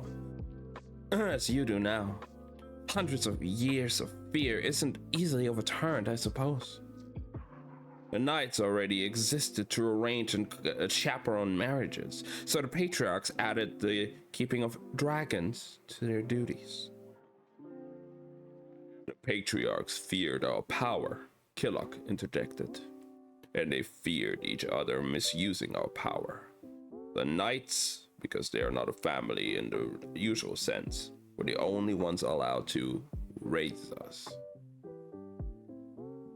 Maybe they weren't wrong to be afraid, Hester said quietly, and then flinched under her brother's sullen displeasure. You're both here, though, Devon said, gently sidestepping their feud.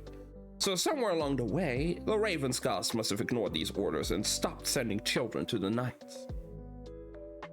Correct, Killock said, still scowling at his sister. He clearly did not like being disagreed with. My predecessors chose to keep their special children, a decision that made our family successful and wealthy. Over the decades, our numbers have grown significantly. Which was the exact situation the patriarchs hadn't wanted, Devon thought. And the knights just allowed this? The bloody irony of it all. Not exactly. We had to pay them off to keep our secrets. And our children. Killock made a vague gesture. Still, it was a broadly beneficial arrangement all around. Sometimes they even offloaded their failed dragons to our household. Those whose temperaments were unsuitable for dragon training, that kind of thing. It was still oppression, Hester said softly. We, the Mind Eaters of Ravenscar, hoped for a future where there were no knights at all, where a family could openly be a house of Mind Eaters. She sighed. But building that future required gaining access to the secret of making redemption. Knowledge that the Ravenscar patriarchs passed down among themselves and never gave to us. Without that knowledge, we remained dispossessed. Obvious in hindsight, Devon realized with silent chagrin, Killock could never be patriarch himself, not as a Mind Eater. Weston was both a book eater and a patriarch, making him unsympathetic to our issues, but also set in his ways. Killock said, a note of old resentment in his voice. He knew the cure, but he would not share it with me. Set my people free, I begged him, as Moses once begged the Pharaoh. And like the Pharaoh, he only laughed. Such secrets are not for your kind, he said, to my face. Beads of sweat formed on Killock's upper lip. He wiped them away with his sleeve. In his eyes, we were spoiled and lucky. He felt that we asked for what was an indulgence of extreme proportions. Devon listened with growing alarm. She feared where the story was headed. Like you, Killock went on, we found ourselves in a position where there was but one single person standing in the way of freedom. Our patriarch. He leaned forward, breathing ragged. When he would not give me the secret of redemption, I took it from him for the sake of our people, because it was God's will that we live freely. She should have guessed sooner. You ate your father's mind? What? Gray eyes dilated, pupils swallowing irises from within. No, heavens, no. I communed with him, Devon. For my flesh is food indeed, and my blood is drink indeed. He who eats my flesh and drinks my blood abides in me, and I in him. Thus it is written in the Bible, described as a sacred act of communion. Communion, she said a little numbly. Is that what you call mind eating? Is that how you enshrine it? Hester wrapped her arms around herself, shoulders hunched. Killock, though, pointed like an auctioneer at a sale. You are too literal. Trapped in old ways of thinking. I thought as you did once and considered my actions the height of abomination, both my feeding and the changes enacted in me. But I know better these days. He was wild-eyed now, nostrils red and flaring. I have my father's spirit, and to thank for that. His soul lives on within me, teaching and guiding. We have forgiven each other and are at peace. Devon bit the inside of her cheek. Adam and Eve had nothing on Killock and Kai. Apples were for amateurs, sons eating fathers. That was a truly forbidden feast. Bits of the Ravenscar puzzle clicked into place, weaving together threads of commonality between these siblings and herself. The complexity of it, unfolding into understanding of the families that had crushed them, the shared trauma that bound them. Her to Kai, Hester to Killock, and the unspeakable crimes that had finally, at such bitter cost, set them all free. She picked her words carefully. I can't pretend to know what you experience. If you call it communion, I won't contradict. Only you can know what that felt like. Quite. Killock twitched violently, shoulders hitching in repetition. What of me and Kai? She asked, when he said nothing further. How do you feel about us remaining? Another shudder, and then he shook his head, relaxed, and said, Saints are we both, your son and I, and as one saint to another I say, he is welcome in this house, whether he takes redemption or takes communion, though I hope in time he will embrace his nature, as I have learned to. I see.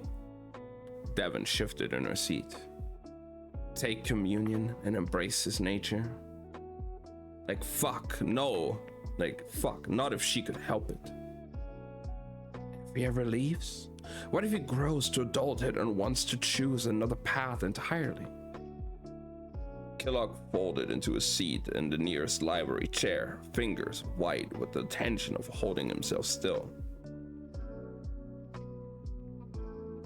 Redemption is what saves us from sin.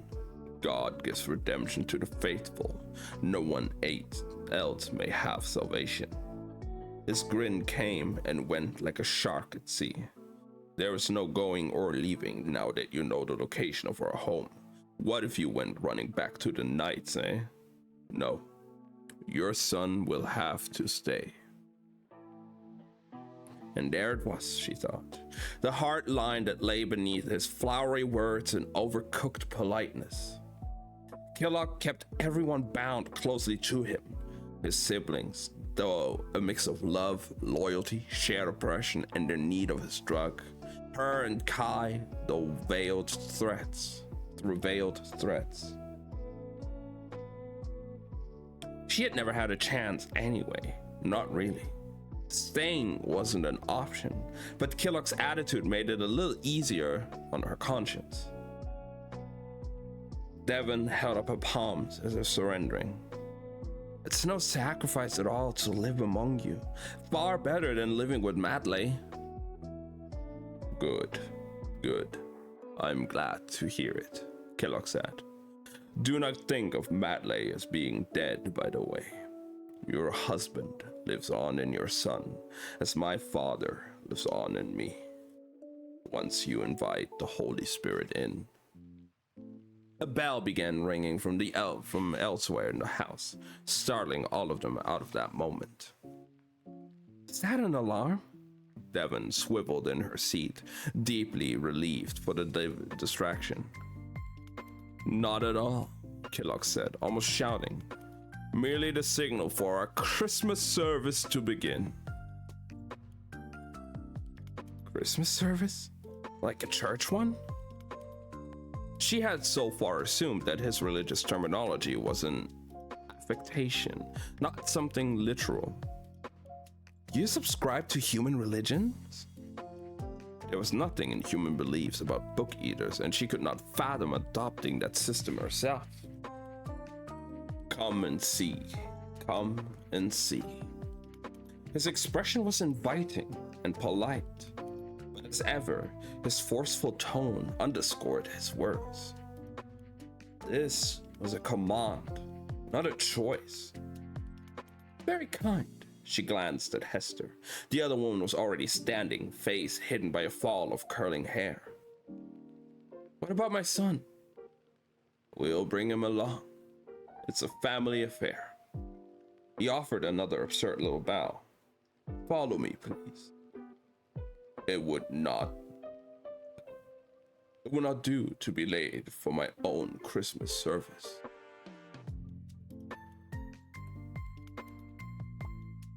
And that's the end of part 22. This is interesting.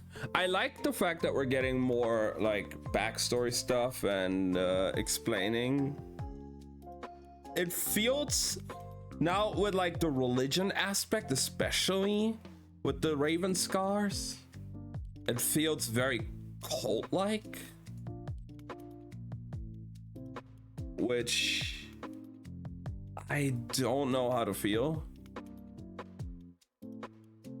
Like Killock gives me cult leader vibes now with all of that.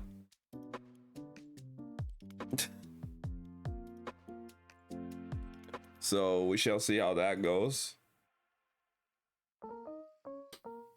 But plot 23, we're still in the present day. We're not going back this time, 2 chapters after another. All right. Remember the Sabbath. Present day. Father, forgive me for all my sins, for what I have done to you in the name of freedom and rightness, what I have done for love and brotherhood. I hear you arguing with me as I try to sleep at night, the voice of you remaining in my head long after your life slipped away. How you hated me, still hate me, want me to die for what I am, but you do not understand that this is what must be done, and it is done. It is finished. By Killock Ravenscar's private journal. The chapel had been beautiful once. Devon craned her neck up, inspecting the smoke stains on the ceiling. Remnants of polished wood pews and embroidered prayer cushions were piled toward the back of the room. Cheap folding chairs occupied that space, plastic ones with rusted hinge joints. A cracked altar, likely once worth a small fortune, lingered on miserably at the front.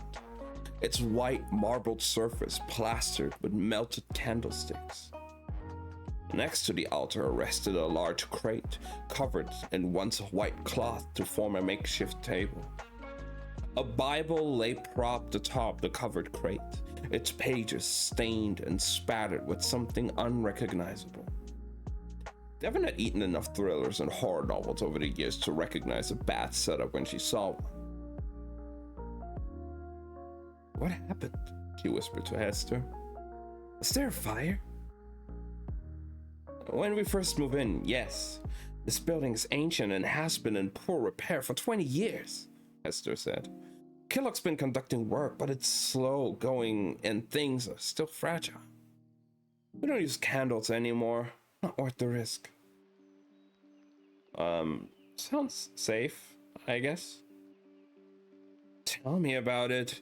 The whole building is practically dry kindling, Hester said, and dropped her voice to her low volume. Listen, we need to talk, if that's all right with you. Devon gave her a sharp look. Let me know where and when.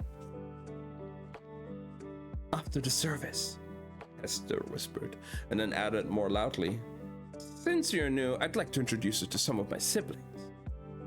Devon spent the next 15 minutes shaking hands with a series of Ravenscars, all Hester's brothers of varying ages. There was one other woman, another fraternal twin like Hester, and so therefore also a mind-eater. Smile, nod, move to the next handshake. Between greetings, she spotted Mani lurking in a corner, nursing a plastic cup of tea. Hot steam fogged up his glasses. The former journalist was still a mystery to her, one she felt the need to solve. How had he gotten here, and why had he continued to live among the Ravenscars? Well, crucial in some elusive way, but she didn't want to make a show of going over to seek him out.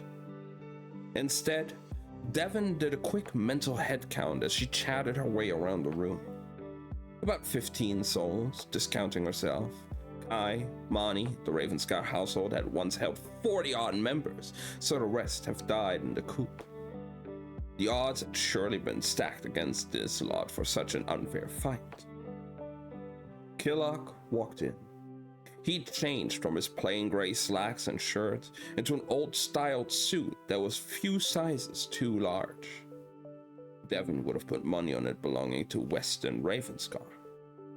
Without needing direction, the people of Traquair all found seats and fell into a quietude that bordered on reverential.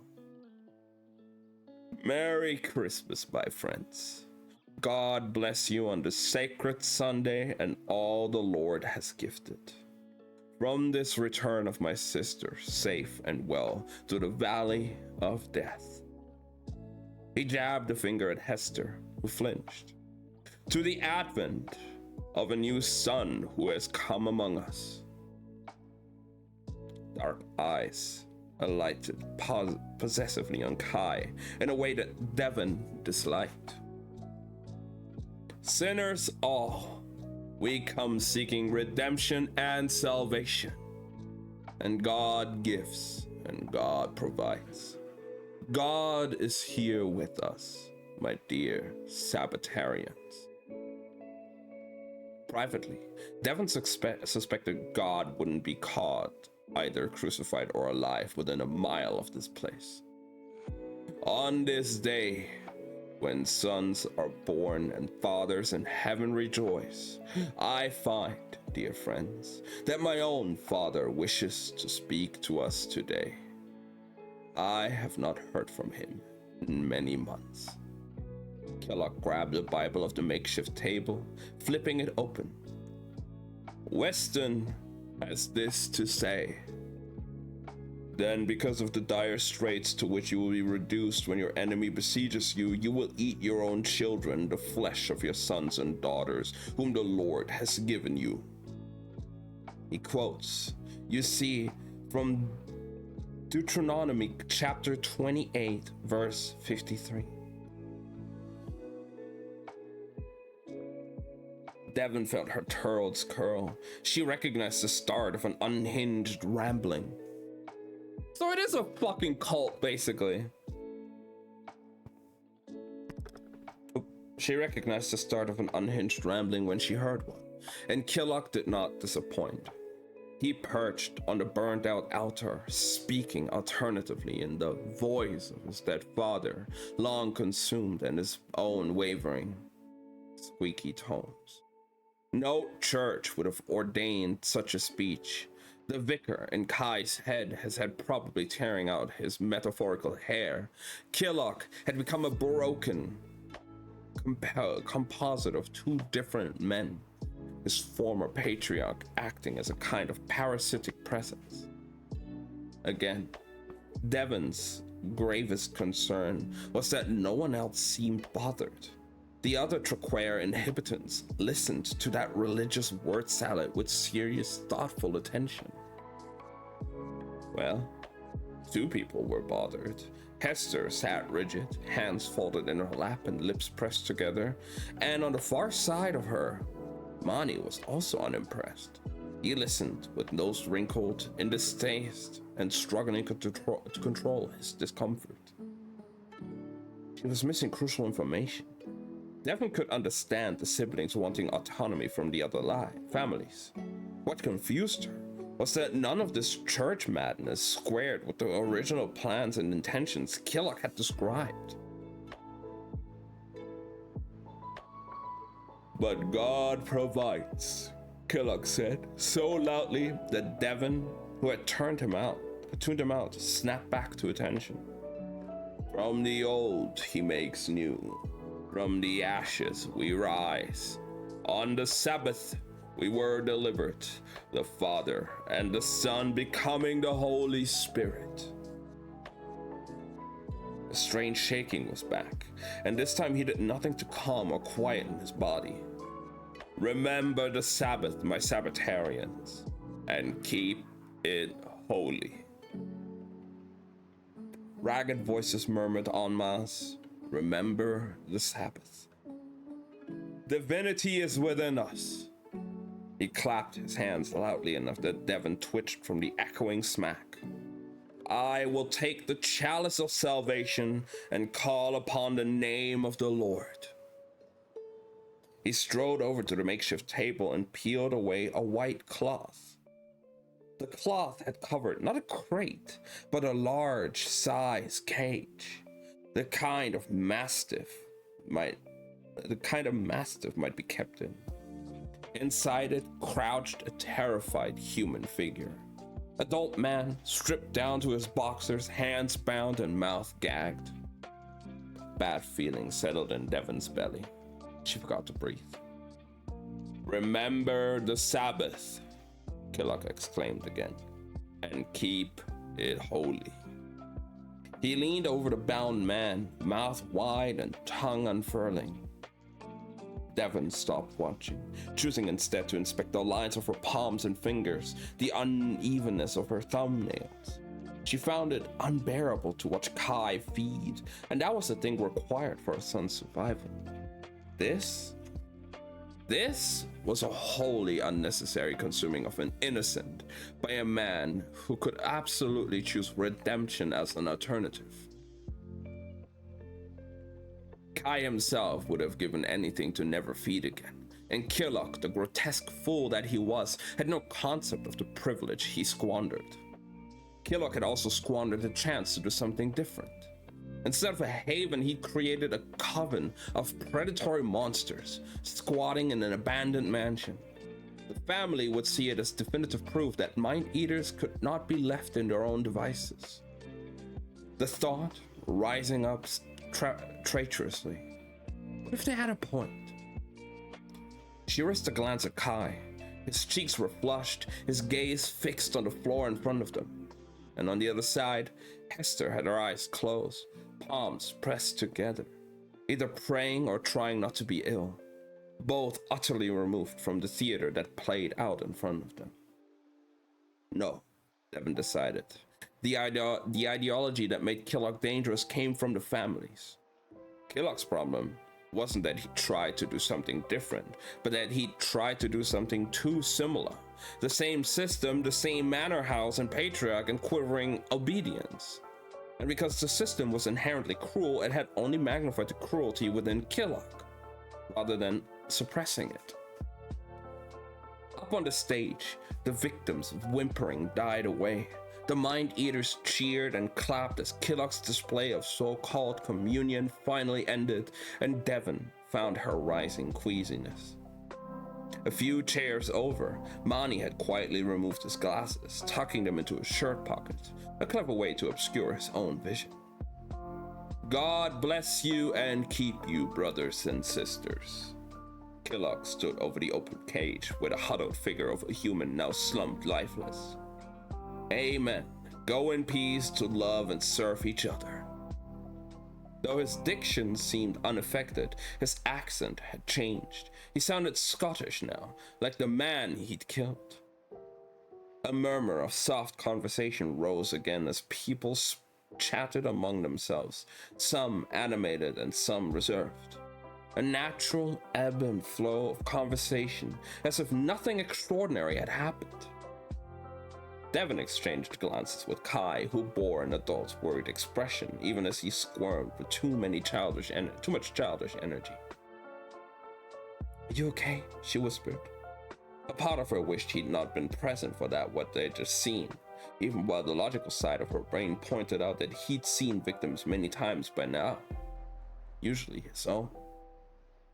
"I'm fine," he whispered back, and then said, "Dev, why was he the only one who feeds? And if he's going to not bother taking redemption, why do any of them take it?" "Not now, love." Privately, Devon suspected that logistical issue prevented Killock from feeding as much as he would like, let alone allowing his followers to feed freely. They'd empty the town in a year otherwise. "Ask me later." Kai chewed his bottom lip and nodded in assent. Hester caught her arm. "Well, what a lovely service. Dev, I just remembered that I promised to take you shooting. I don't suppose you have time right now."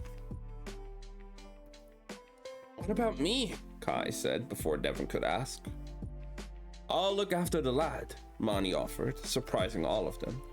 "I can show him around the house, and perhaps we can locate a suitable room for the pair of you stay in."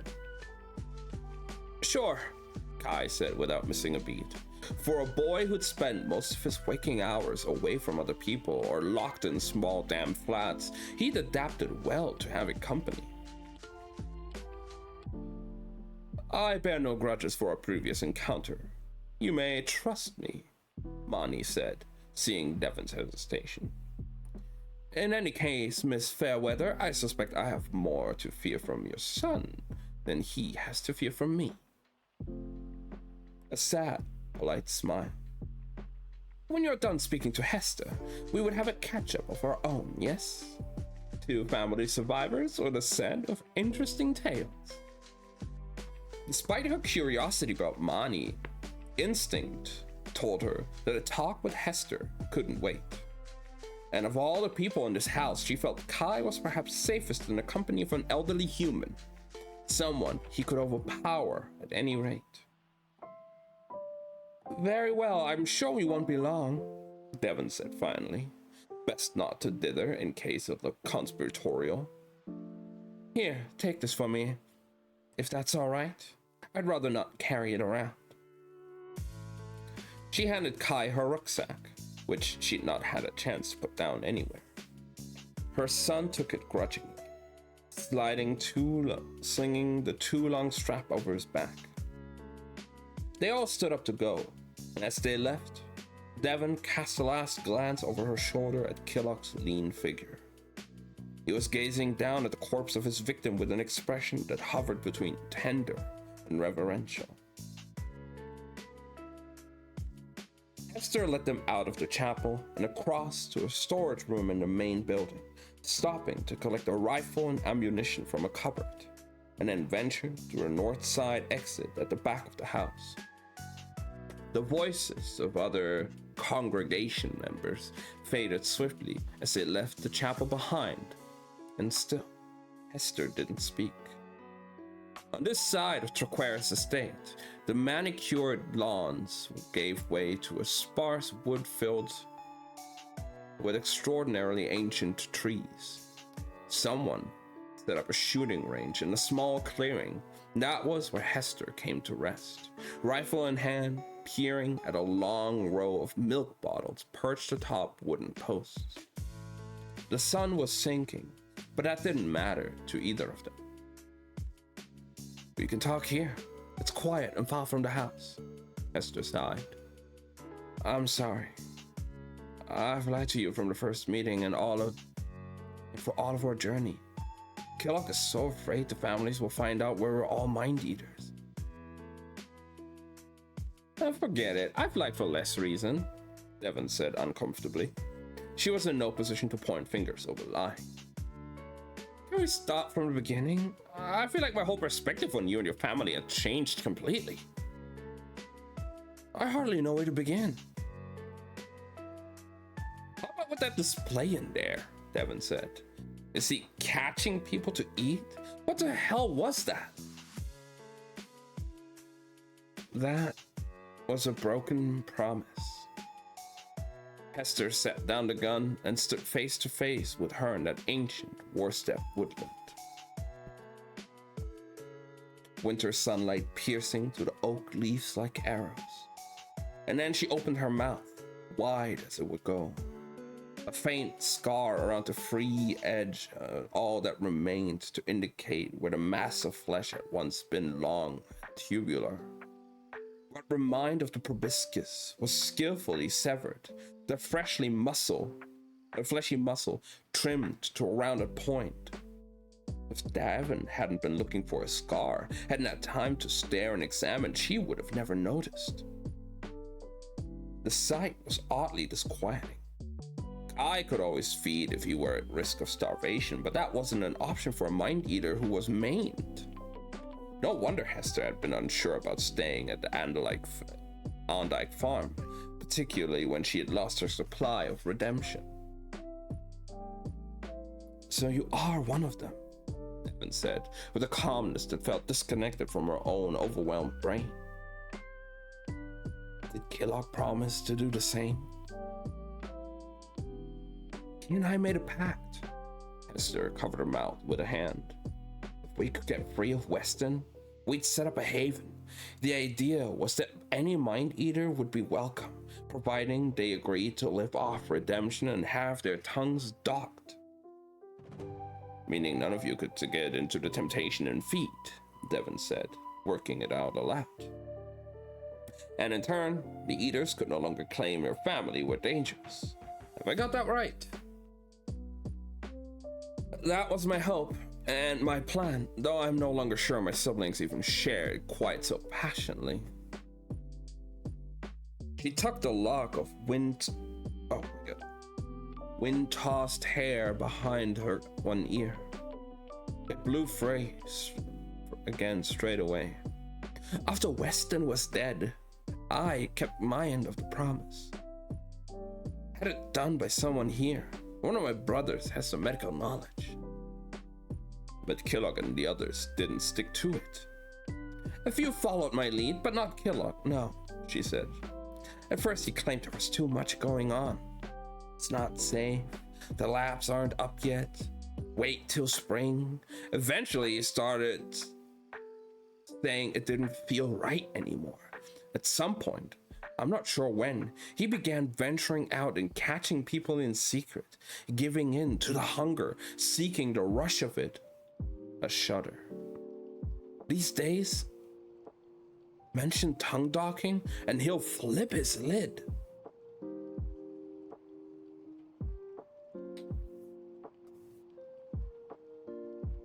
That's a big change to go from give up feeding forever to feeding as divine communion, Devon said slowly, leaning against the fence. What turned him? Consuming our patriarch altered his personality. The one variable we didn't foresee. Hester picked up the gun again and began loading it. Killock has a strange way of talking about things, but he's not wrong in calling it communion. Consuming someone else is so deeply intimate. You know them. You come to love them, and they become a part of you forever. It feels like merging souls. Their hopes and fears are yours, never coming to fruition, but also never fully dying within you. It's the ultimate drug, Dev, and it's not for nothing that folks call it a craving. Mind eating goes far beyond hunger. He snorted. Why do you think I smoke? It helps with the maddening hunger and gives me something else to be addicted to. Devon watched the cartridges disappear into the stock. This communion thing? Are you talking from experience, or is this what your brother has described? Experience, Hester said curtly, and cocked a rifle.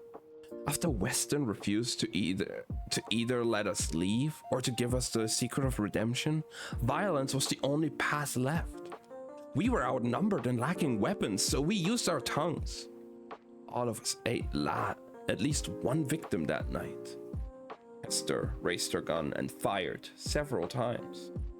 Glasses shattered as the bullets found their mark. In the distance, birds screamed. Silence returned to the woods in the wake of that violent disruption. I told myself it worked out, that we are finally free, and that it would be worth the cost. I was naive and wrong. Hester tried a smile and let it collapse. Anyway, now you know what I am, what my brother is, what we did to get here, all the ways I've lied to you lately. He extended the rifle stock first. Want to take a shot?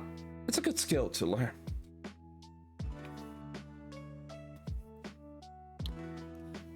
I mean, if you like, Devon said, thrown by the change of subject, but please humor me. Devon grudgingly took the rifle, trying to fit it against her ungainly body. Let me help.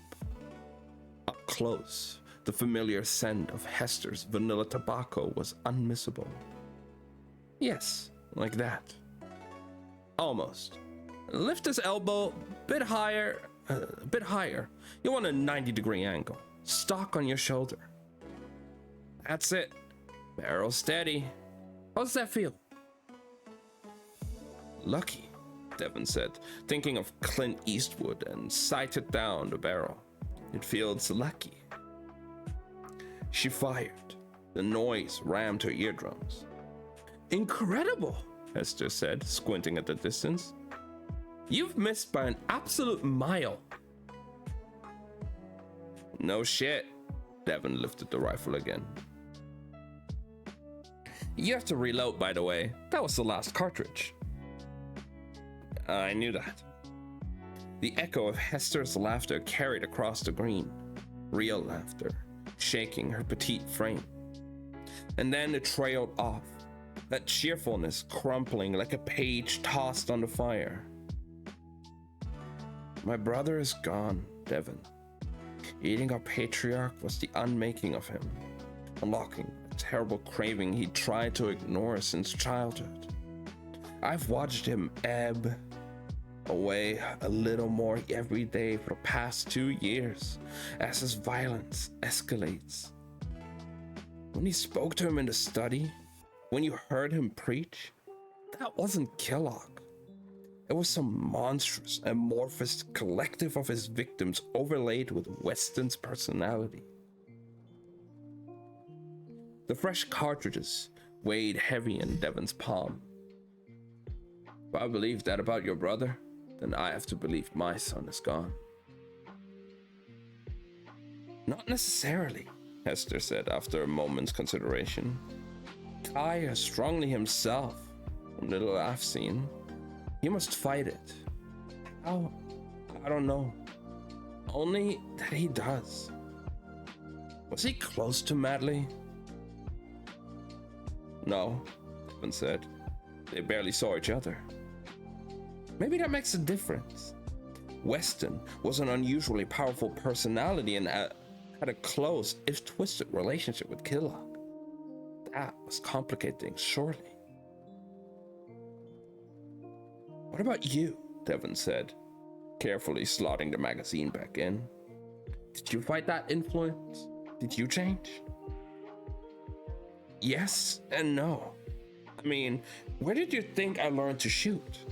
She shrugged.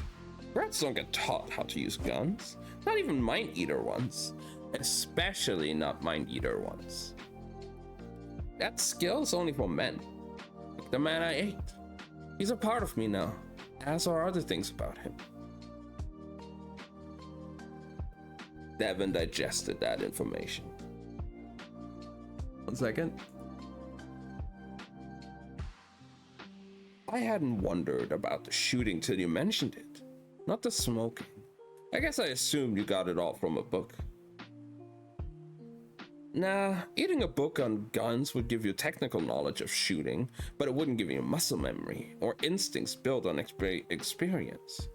Eating a person, though, is a whole new level of absorption. I see. Devon thought about that as she lifted the gun to her shoulder and fired, rather badly at the targets. Her shots missed and she didn't care. Was thinking about Kai doggedly playing the same video game through his feeds, the way he seemed to subsume himself after each victim and came back to her hours later, as if from a long journey. He had risked losing him, she risked losing him to another persona each and every time. The way Hester claimed Killock had been lost. The way Devon had always feared to lose him. A heart-stopping thought. When the gun was empty again, she lowered it and said, "There's no reason to stay. You don't owe this man your life. Why not just grab some redemption and leg it?" "Why didn't you leave Kai?" Hester said. "If not for him, you could be halfway around the planet by now. What price do you put on love, Devon Fairweather?" She knew the answer by heart. No price. There isn't one. Love doesn't have a cost. It's just a choice you make. And you've answered your own question. I promised Locke I'd stay with him when we fled. That we would always be together. How can I renege? He destroyed himself trying to free me and my siblings.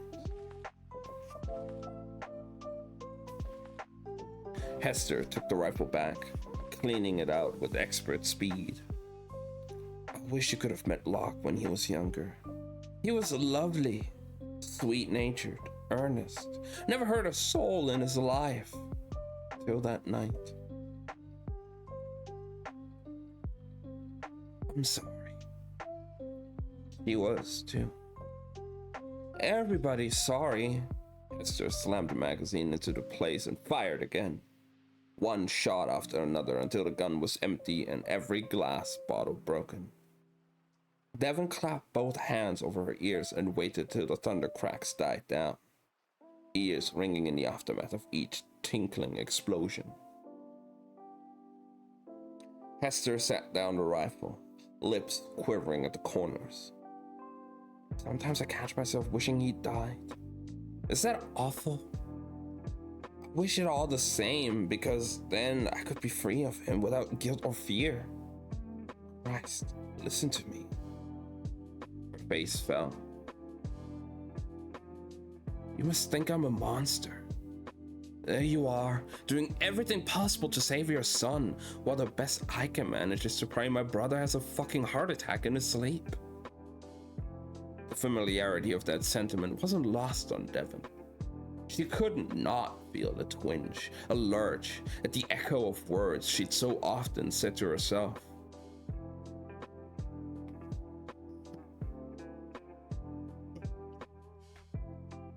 I don't think that at all, Devon said, and meant it. I don't think less of anyone who just wants the misery to end. You're not a monster. That's kind, Hester said, bitter. You don't know me. Oh my god, my eyes.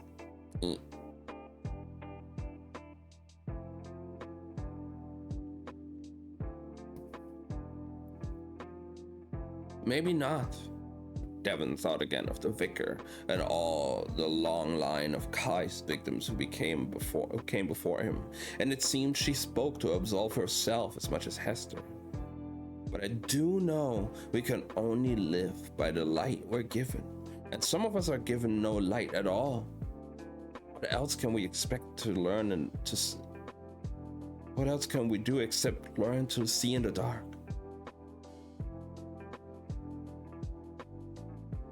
Learn to see in the dark, Hester echoed, then added quietly, I don't deserve that lie.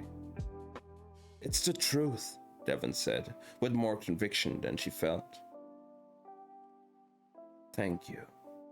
Hester leaned forward and hugged her, the unexpectedness almost shocking Devon out of her skin. She shocked herself more by hugging back, though she had to lean down to do so, trying to remember when she'd last embraced another adult. Jarrow before she'd left for London. Another woman, though? Never. Not since the aunts had said goodbye at her first wedding. It was a small comfort against the wide world. She felt sorry for Hester, for herself, for entire generations of their ridiculous and twisted families, for the lives they ruined and the misery they chose to inflict on each other and on themselves. A grotesque mess. And one she was probably about to make worse. Devon said, breaking the fragile stillness between them.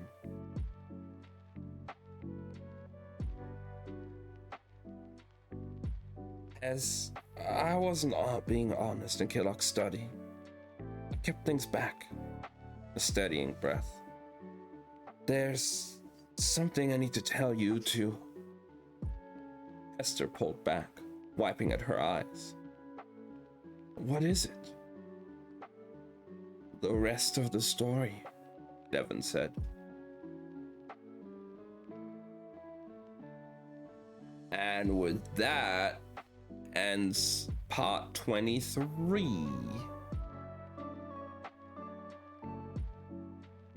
Huh.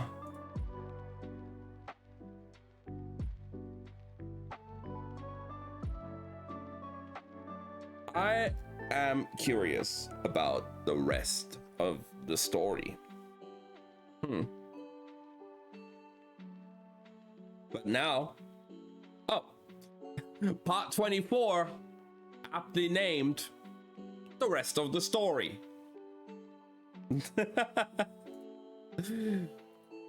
2 years ago, the quote is, when I used to read fairy tales, I fancied that kind of thing never happened. And now, here I am in the middle of one, by Lewis Carroll, Alice's Adventures in Wonderland. All right.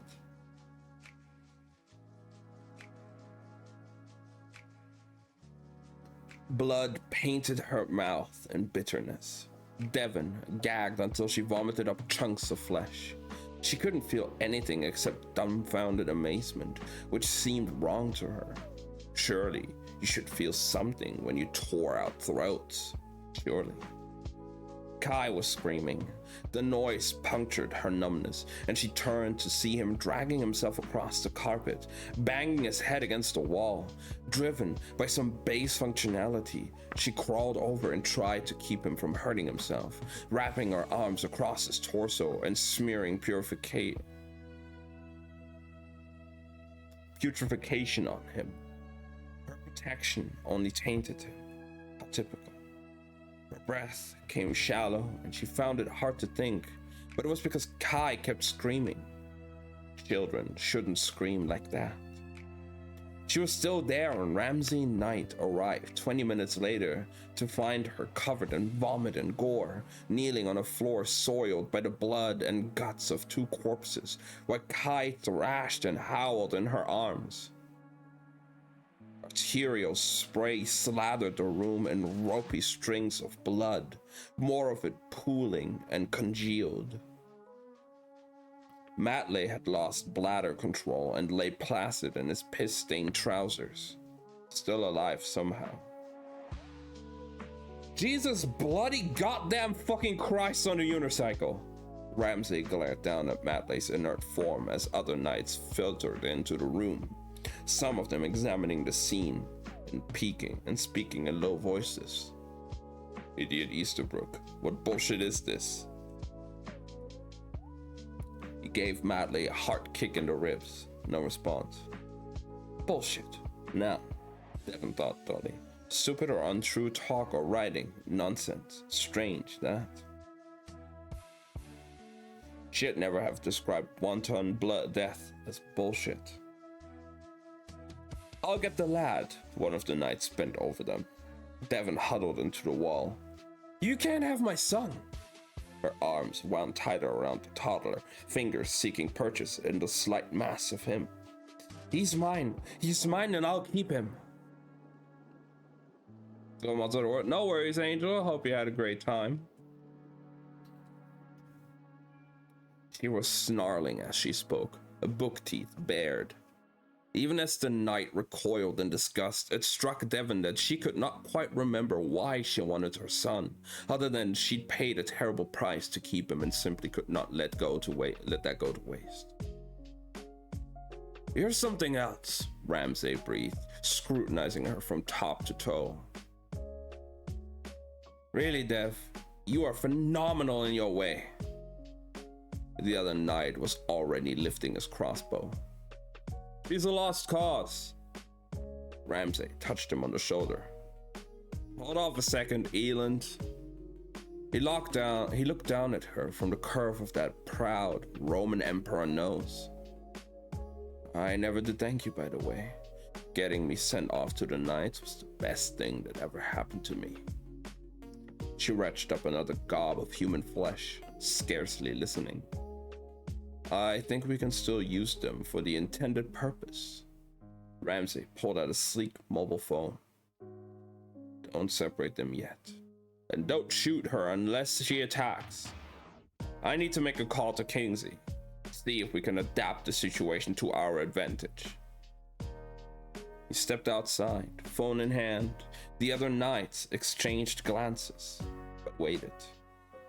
Situation. Purpose. Meaningless words drifted lazily through Devon's subconscious, nothing clinking together, like a misaligned puzzle set. Madley had told her there were no more knights, yet knights were here. Talking like they'd had a use for her, a plan. There were no plans. Mice and men. Was she the mouse or the man? She tried to think, but Kai was screaming, and it overloaded her senses. The co-location part of the game, I've been mostly doing expeditions to find monster parts and materials. We buy the rarity 4 weapon upgrades whenever they get unlocked. Hell yeah! Yeah, that's a big part of the game. Just preparation, going out on expeditions, farming stuff. Nice. The Coral Highlands was a cool region. It's really pretty. I liked it.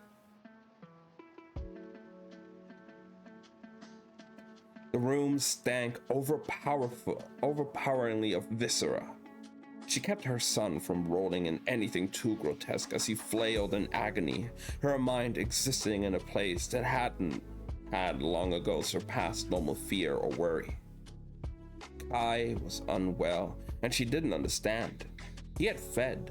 It was horrific, but he was a mind eater and it had saved her.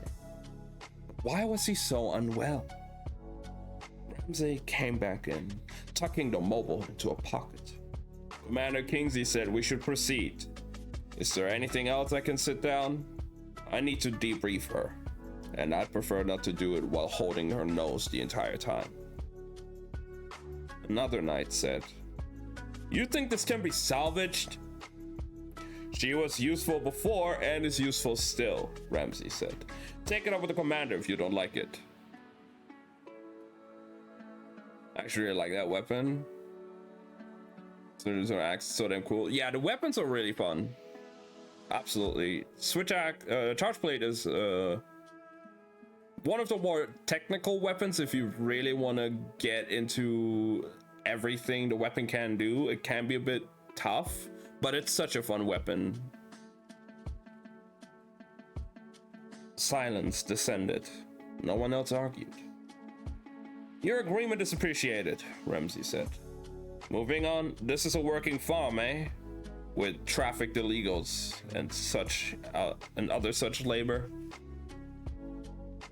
It was Eland who answered. Yes, sir. Excellent. Ramsay jerked a thumb. Go to the building where the workers are housed and bring me back the youngest child you can find.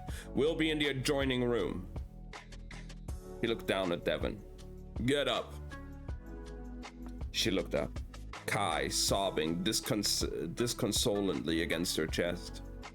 What's going on? If you want your son to survive, Ramsay said, then come with me. But she hesitated, he added. Or we can shoot you both now. Your choice, little sister. She stood up, writhing child in arms. What's wrong with my son? Ismail didn't agree with him. Matley always was a contrary bastard. Ramsay walked out, shoes leaving a trail of bloody prints on the hallway carpet. I'm already dealing with it. We have time to speak first. It's nothing to talk about. She thought about running for it since no other knights had followed them, but it was futile and stupid. They'd be on her in no time at all. That's where you're wrong. You are both more useful than you know. Ramsay led her a couple rooms down. Potentially, anyway, if you cooperate. He shot her a cold smile and stepped inside. Be Devon the differential, yes. She limped in, still dazed by the quick change of events and compulsively checking on Kai every few seconds. Still no improvement. She looked around reluctantly. They were in someone's private office. Filing cabinet, bland carpets, a desk, and some chairs. Sit. He gave her a push. And Devon sat, conscious of the dried blood and encrusted vomit that stained her front. Kai arched his back, wailing and twisted out of her arms. Was you gonna stare to get my stamina back up to 100? Yeah, it's nice to use it for food, for meals for now. Later down the line, you'll definitely have enough money to just buy it with money. But yeah, the points, I don't even remember how much I have. I have way too much.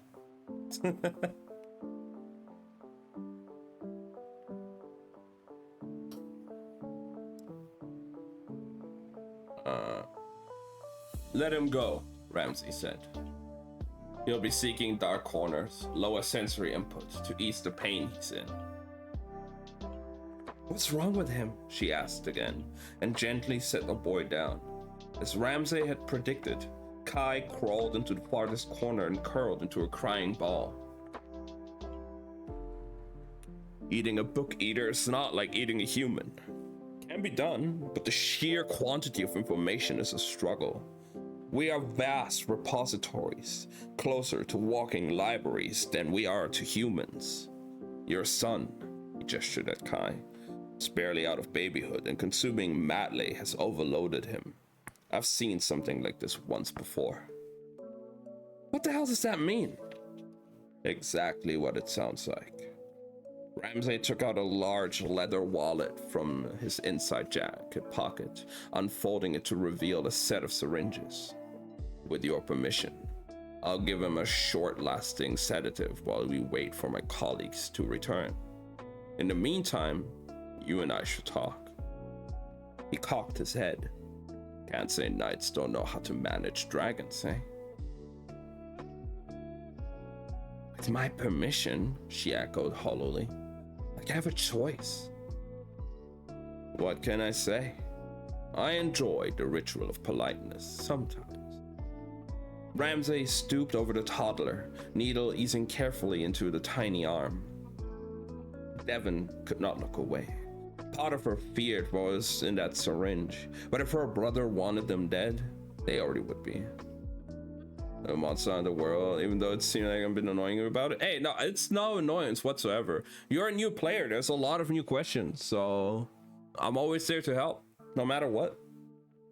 Same with like if people come into my chat when I play Genshin and ask questions. There's no dumb questions. I have the knowledge, so I love to give that knowledge to other people and help them out.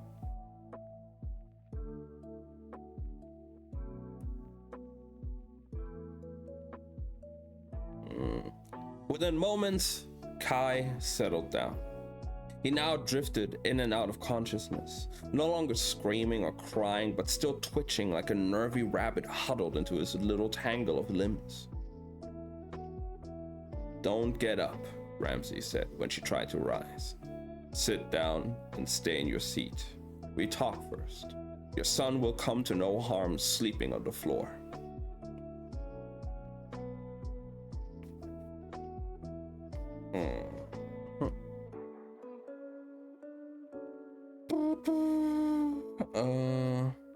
Slowly, Devon sank into her plastic chair. Kai wheezed, eyelids fluttering. "Good girl." Ramsey slid into the opposite seat and gave her that familiar, lopsided grin. "Do you know why I'm here?"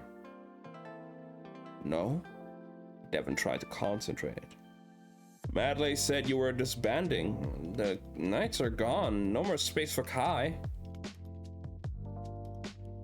"There are some in the families who would love that. But we're not gone. Not quite yet."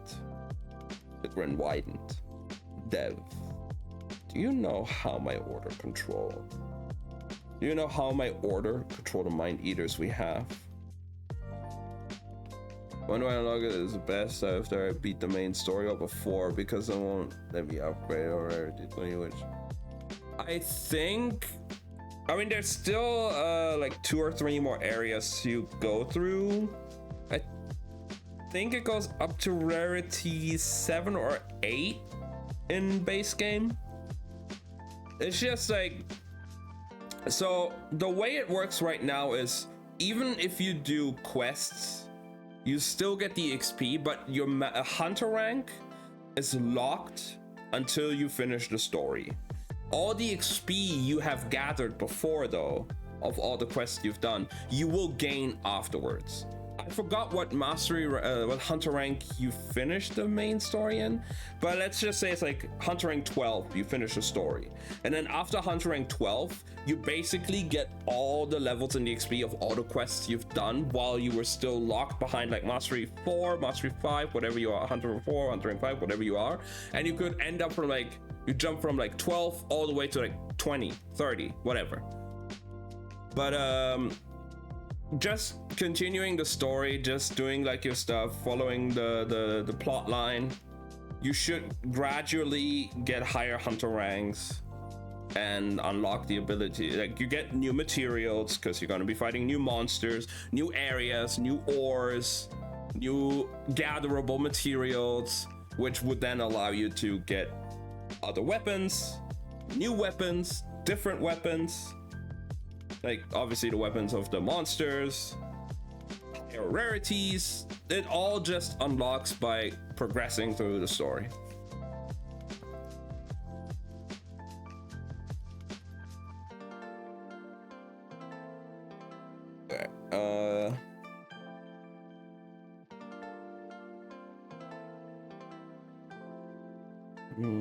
Do you know how my order controlled the mind eaters we have? Redemption, she said, and then sat up, sharp with realization. Wait, if there's any redemption around, that won't help him right now, he said impatiently. It only takes away hunger, and he's already in overload.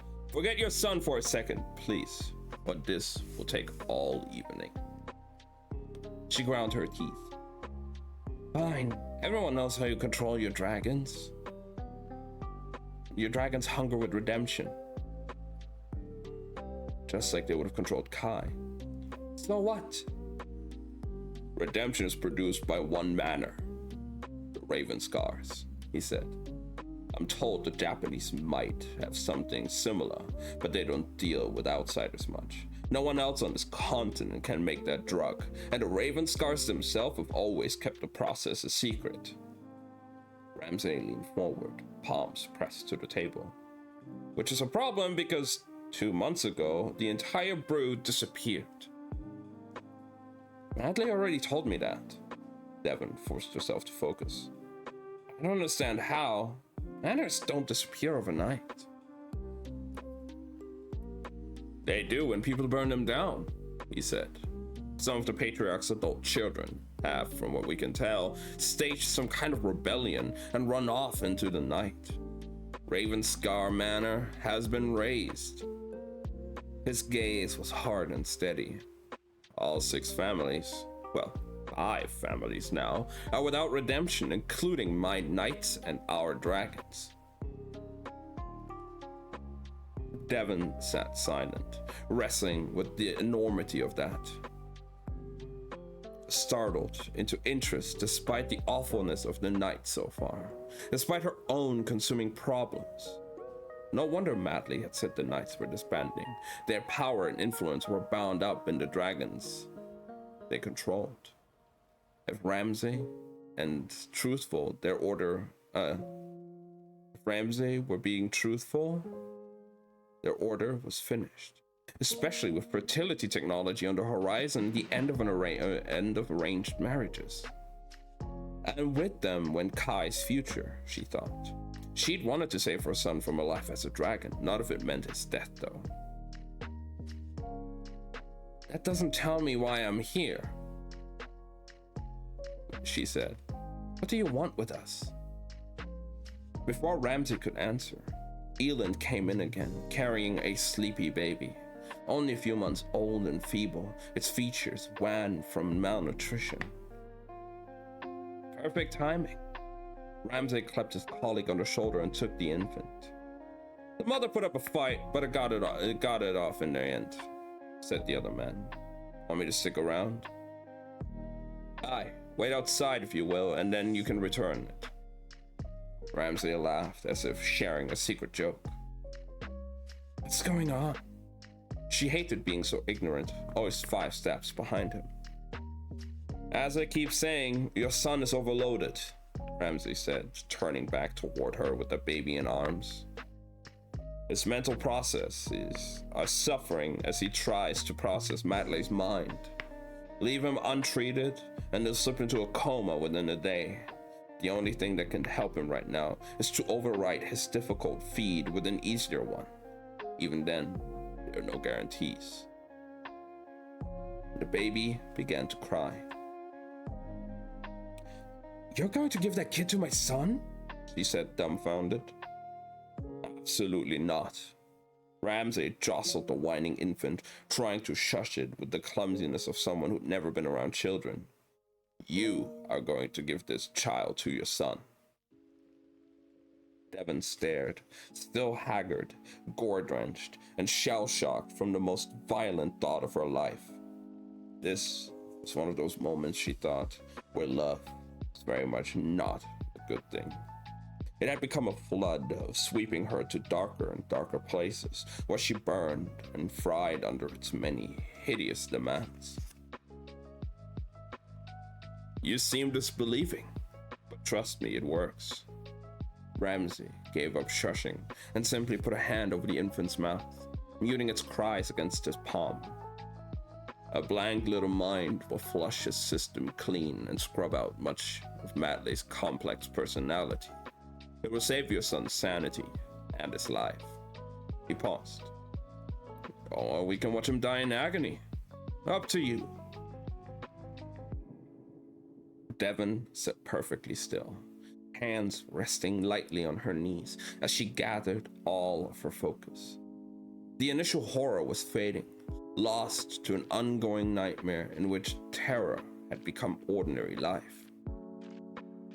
Ramsay thought he presented her a pivotal chance, but there was no such thing as big decisions in life, only the sum of total of many tiny ones across the span of her hours, where she was constantly assessing Kai's value to her and how much she cared. If he cried, she chose to pick him up. If he was hurt, she chose to soothe. If he needed something, she chose his needs over hers. 1,000 different times, in 1,000 different kinds of ways, she had chosen Kai until the choosing of him had become like breathing. Mother at all costs. Devon stood up. Give me the baby. Ramsay passed her the squalling bundle of human, eyes alight with her avaricious interest. Innocent in arms, she knelt by her son and, with nudges, soft whispers, urged him to feed. He was dazed, barely conscious, and clearly in so much pain. She finally managed to pry his mouth open and place his unfurled tongue against his victim's ear. An instinct took over. A moment of perverse beauty. One child holding another, with Kai's mouth on the baby's ear. Almost a kiss, almost a cuddle. It was love, and it was death. And Devon thought that, for her, those things had become inextricably yoked. Her children were fires who needed fueling. She would burn anything and everything to keep them going. There was no other course she could ever take. No other path she could ever walk. Not anymore.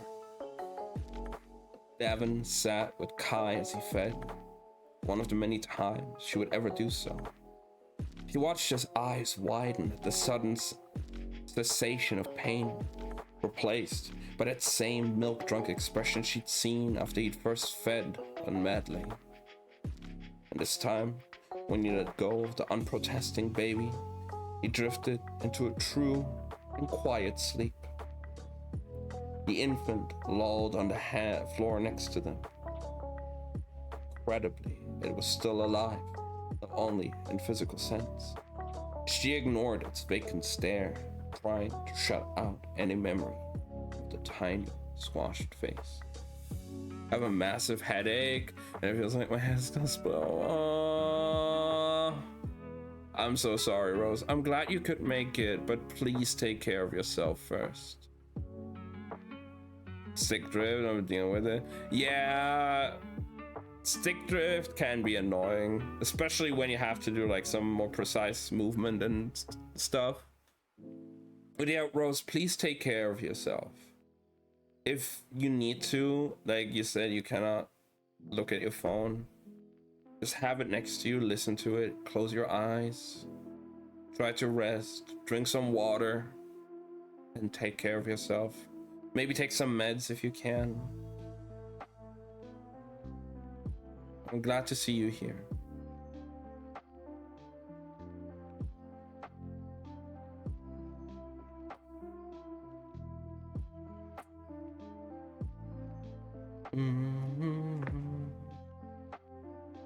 I had math, so oh no.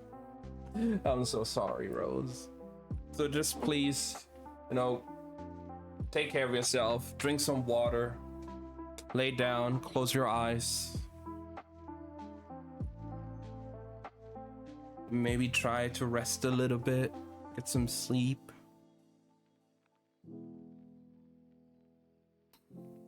I'm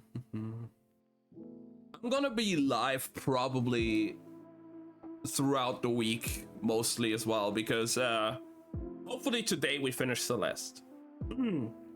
After we're done with the book, we're probably gonna do like one more part and then we're gonna be ending. So hopefully today we finish Celeste. Maybe we start with Spyro, but I will try to finish Spyro 2 and 3 this week, because next week is the release of Silksong, and I want to play Silksong on release with not having any backlog of the games that we started so far. Just so worried I missed stream. Oh, Rose, you're fine. Even if you miss one, it's okay. Your health over everything.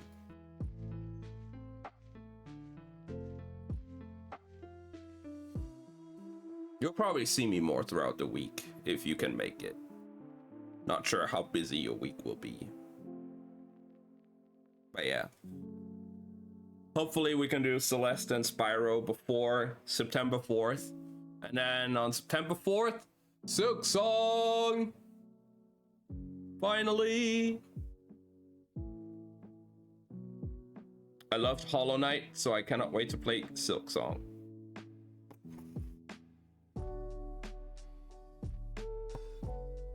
So I'll be swamped doing this shot. What is that? You got this, Rose.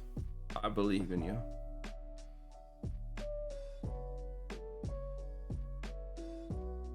I wish I could help you out.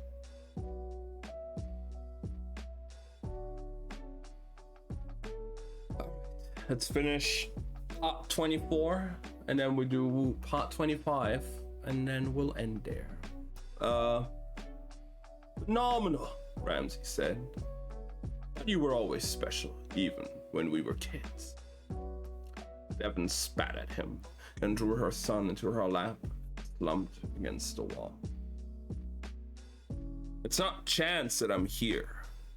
Matley's antics aside, I'd already arranged to come tonight because we both need the same thing.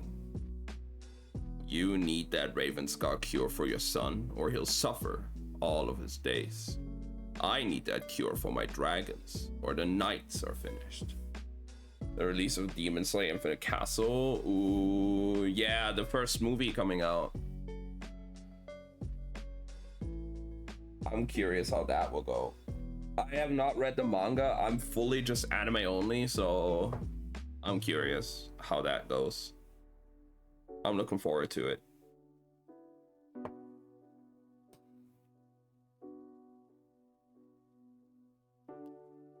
Are you recruiting me? Her turned to be incredulous.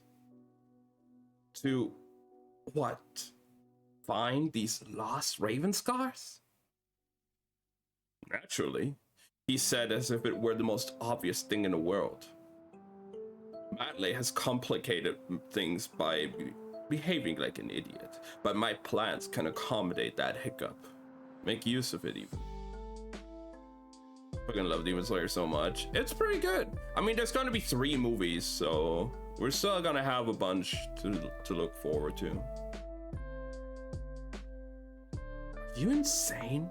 I just can't rock up with those Ravenscars, whatever the hell they are, and ask nicely for the secret drugs. On the contrary, yes, you can. He stood up, stretching his legs, looking down at her. We'll discuss the details later. First, though, I want your agreement to come quietly and to listen, because there's a hell of a lot of more that I need to explain. He caught a fistful of her hair, tilting her face up toward his. It's very simple, Dev. Will you work with me or not? She wet her lips. What happens if I turn you down? Then your story ends tonight, princess. And for all that she was the one covered in other people's blood, tongue still tainted by her double murder, she could not help but shrink from her brother. Sometimes decisions really were a straightforward life or death question. Devon squeezed her son tight. What do you want me to do exactly? And that's the end of part 24. Damn. So, wow. I mean, she did tell partially the truth to Killock, but also I still think the whole like situation with Killock and everything, yeah, he's not himself. It's very cult-like. It's very much a cult at this point. The way he's treating everybody and the way it's going, and he's abusing his power over the others.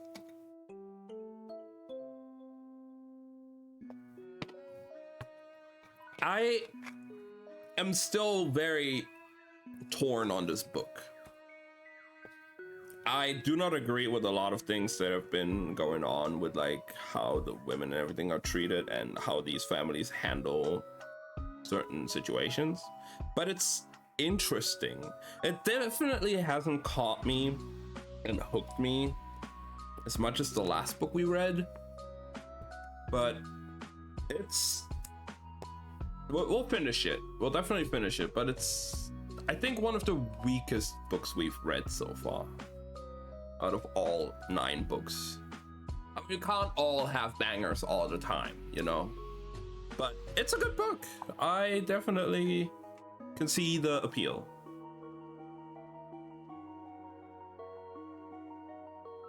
All right, the final part for today is going to be part 25, and it's called Camelot Inc. We're still 2 years in the past. The quote is, "Courage and shuffle the cards," by George MacDonald Fraser, Flashman. Right. The night passed in a blur. 3 knights peeled off Devon's ruined clothes and stuffed them into a trash bag. Someone gave her a man's suit to wear, complete with boxers. The suit fit well, her height and build an advantage for once. She dressed in an embarrassed rush, only to find herself hustled back into the gore-strewn room from before. Madley's safe had been broken open, presumably by one of the knights. The door hung from its hinges, rendered useless in its prime function. She gawked at the stacked bills inside. "Fit what cash you can into this," Ramsey handed her a messenger bag. "Should net you about 20-odd grand if you're efficient." Understanding dawned. "You're making this look like I attacked him and robbed him and then fled with the money." "I'm not making this look like anything of the kind. That is precisely what you will be doing." 1 second.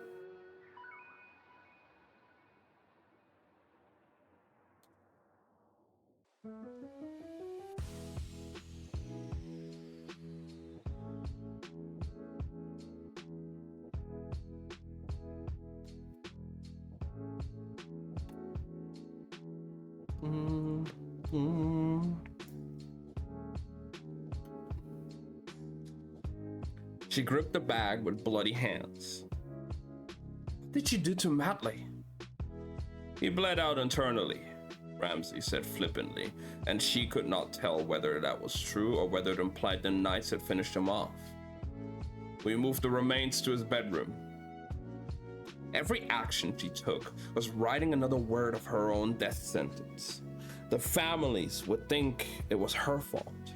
She would take the full blame for her husband's death, the full blame too for stealing his money and for killing his men.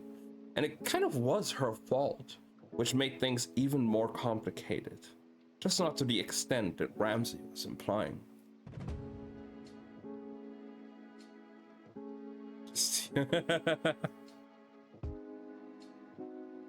Asking because last guy we all did was awesome. It depends on when Lily has time. I'm down to play like basically every week if she wants, but it's also like Lily's pretty busy. She has her own schedule and her own things. If we can plan a collab for the week, we'll do it. But yeah, like we're definitely going to be doing more Palworld. I'm sure of it. We made a lot of progress. She still wants me to play Misite while she's there with me, like we did with Doki Doki Literature Club, where we played that together. She voiced the girls, I voiced the main protagonist.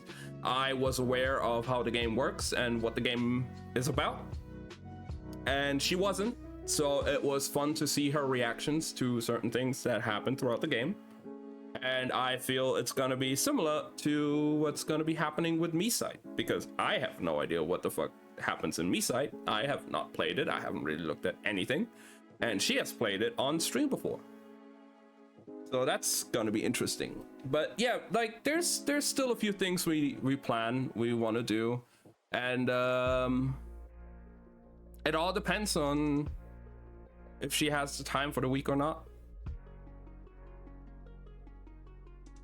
If she has an open slot in her schedule for me. All I can do is ask and hope we can do something. It's always fun playing with Lily. Lily's great.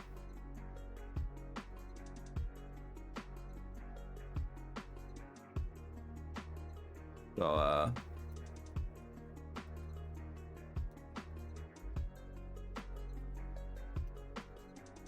let me just give her a shout out.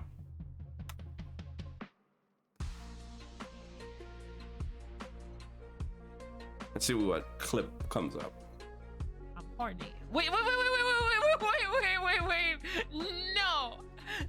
No.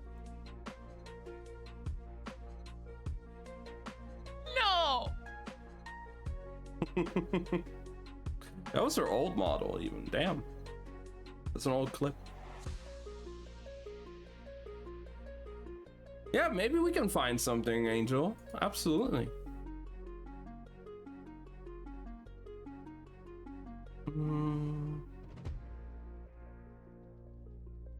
There's definitely options.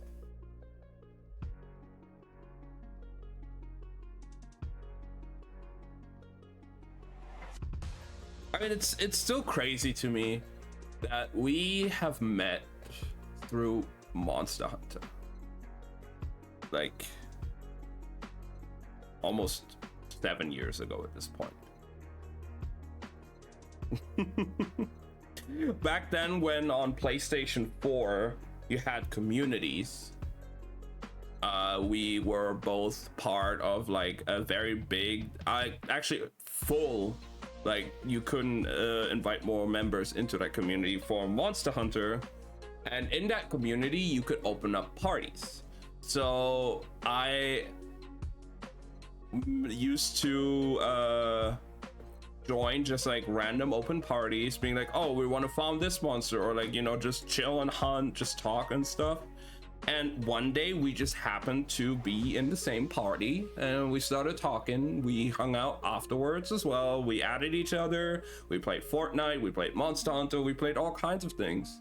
And we, you know, we just clicked and we started talking more. We chatted almost daily. And that's how we met. Playing Monster Hunter World in those old PS4 community parties.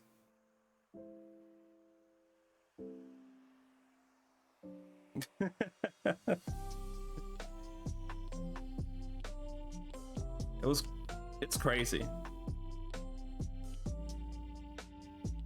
Some of my best friends that I currently have, that I play games with, even Ben, that is sometimes on my stream, he is also the one I usually do like co-op games with. Like We Were Here, It Takes Two. I met him through those Monster Hunter communities as well. Through the same one, actually.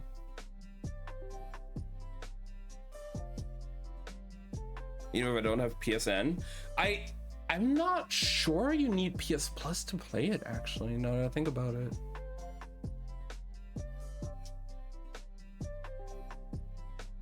If people can join, I mean, I could try and re-download it over the next, like after the stream or something, when I'm not using up my internet like I am right now, and then we could test it, Angel. I wouldn't mind downloading it again just to test it, and maybe I could help you out a little bit from the game itself. I'm not like, we can hunt together, but I'm not gonna bring my overpowered builds that can just basically one-shot most of the early monsters that you're fighting, because I want you to learn. So I'm gonna bring builds around your level. I'm gonna bring like rarity 2, 3 stuff to match you, so you can learn. I'm not just gonna go in with my max rank gear from the last monster that just overshadowed everything, and I could just like go in and finish the hunt in like 5 hits or something. But if we can play together even without PS Plus, I wouldn't mind helping you out if I can. All right, where was I?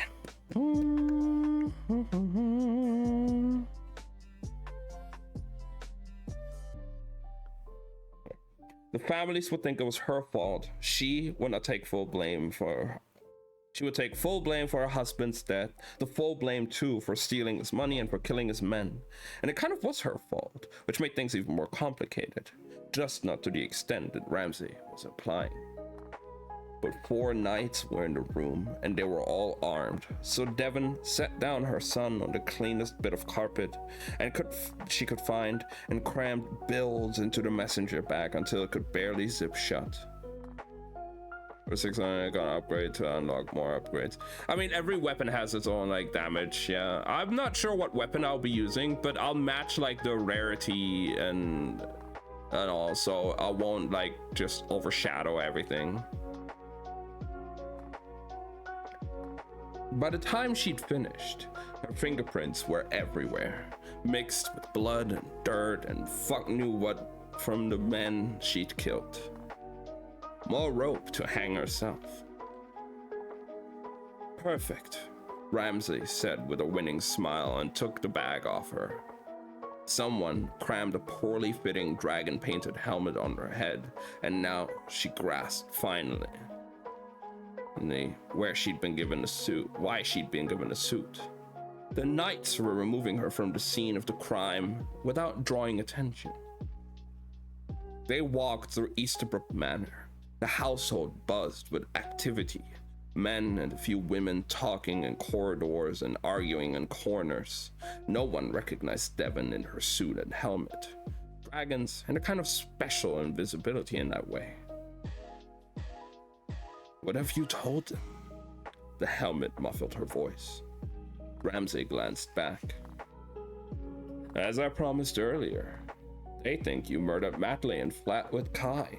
Under normal circumstances, they might have enlisted the aid of the knights to hunt you down, but apparently we're disbanding. I've been told we can't help. The last was said with savage venom. Devon, inside the safety of her dragon apparel, hunched her shoulders and said nothing further as they wound through the house and out into the gentle darkness of the witching hour. Hopefully you're gonna play later because you're gonna help me farm monster parts and material for upgrades. Yeah, I wouldn't mind that. If I have some free time and I'm not farming stuff in other games. I've been heavily in Warframe right now, and also Monster Hunter Wilds is gonna have some big stuff coming in September. At the end of September with the Final Fantasy collab. So I'm still learning like other weapon types in there as well. I want to actually learn how to play most of the weapons in Wilds.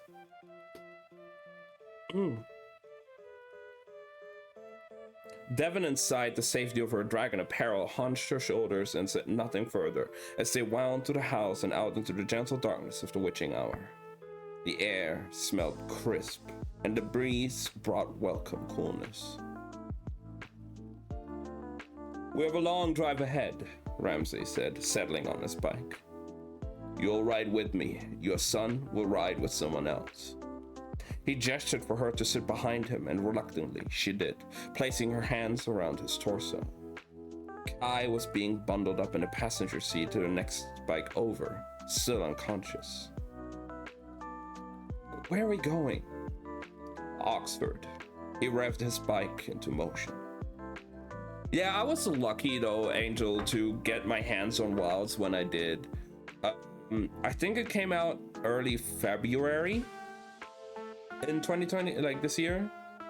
And I pre-ordered it in January after I got my big payout from my birthday stream. Due to the birthday stream, I was in a position and had the privilege to buy that game. Otherwise, I probably would not have been able to buy it until like months later. But thanks to you guys, you awesome fucking people, giving me bits and subs and donating all that money and all the time you spent on me that day, I was able to afford Monster Hunter Wilds. Weapon, I'm a rarity, are you? On Wilds, I'm at rarity 8. Like, I'm past the base story. I'm in the quote-unquote end game we have right now until the expansion comes out. And then usually the expansion goes up to like rarity 12. But yeah, in Wilds, I'm at the end game we currently have. I'm just like, I played most of the game on bow, dabbing a little bit into like great sword, long sword, bit of dual blades, bit of charge blade, hunting horn, gun lance. But you know, I haven't really done insect glaive, sword and shield. I haven't really done switch axe, and I'm kind of trying these weapons out right now. I've been enjoying. I've been going on Switch Axe right now a little bit, trying to figure that weapon out, and it's been a lot of fun. It's a cool weapon. But yeah, and whilst I'm past the story we currently have, I'm just farming for the sake of getting better gear, getting some rare stuff, testing out new weapons, and some build varieties, and waiting for the next title update to come out. And inevitably, in about like probably half a year to a year, we're gonna get the big expansion that's probably gonna cost like 40-50 bucks. That it's gonna add like a whole new region, a slew of new monsters, all that stuff, and it's gonna be great. A new difficulty, because right now there's only low rank and high rank, and then usually with the expansion we get master rank. That's when like the rarity 9, 10, 11, and 12 stuff comes in, because the monsters are gonna be even harder. Your rarity 8 stuff in the end will not help you.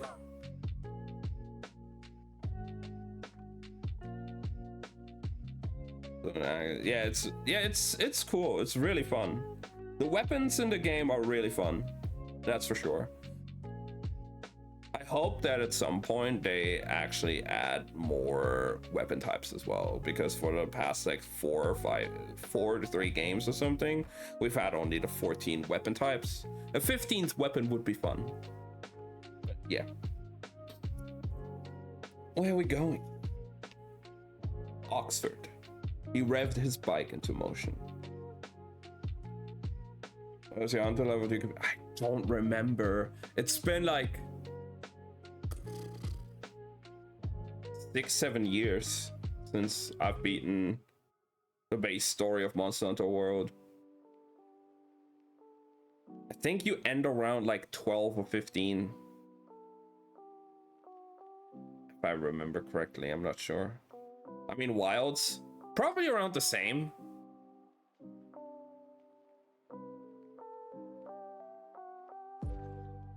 Because they have the same system where like your hunter rank is locked until you beat the story, and you like progressively get a level throughout doing the story.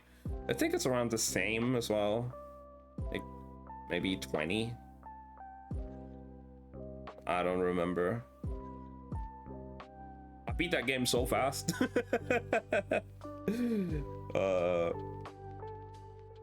And now in World, I'm Hunter rank 999, which is max, and Master rank like 970 or something. Like I'm almost maxed out on both in World. And Wilds, I'm like almost 200 or so. I don't know.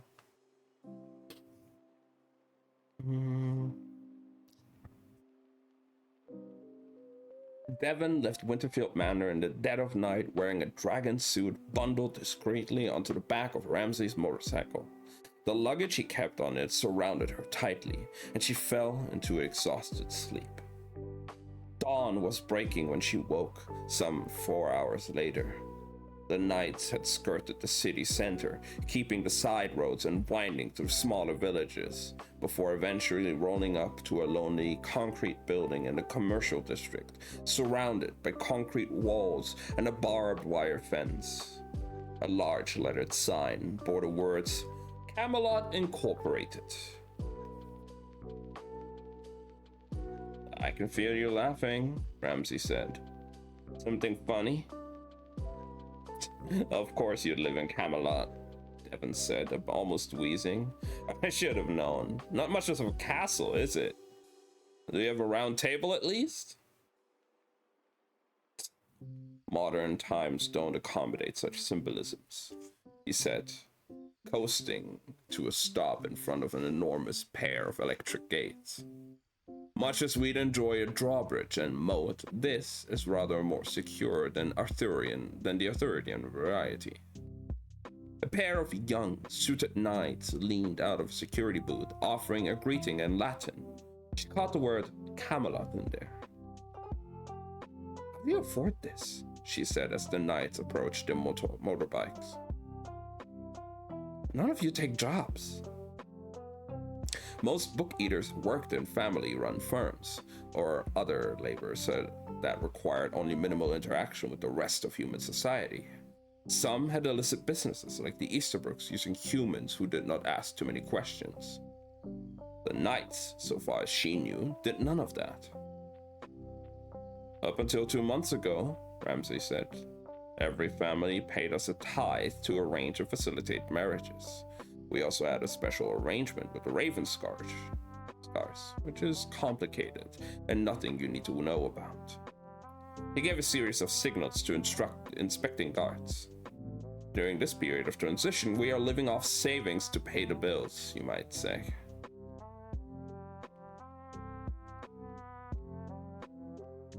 They paid you a tithe because you're supposed to have no agenda of your own, she said. This looks like you're just another manor.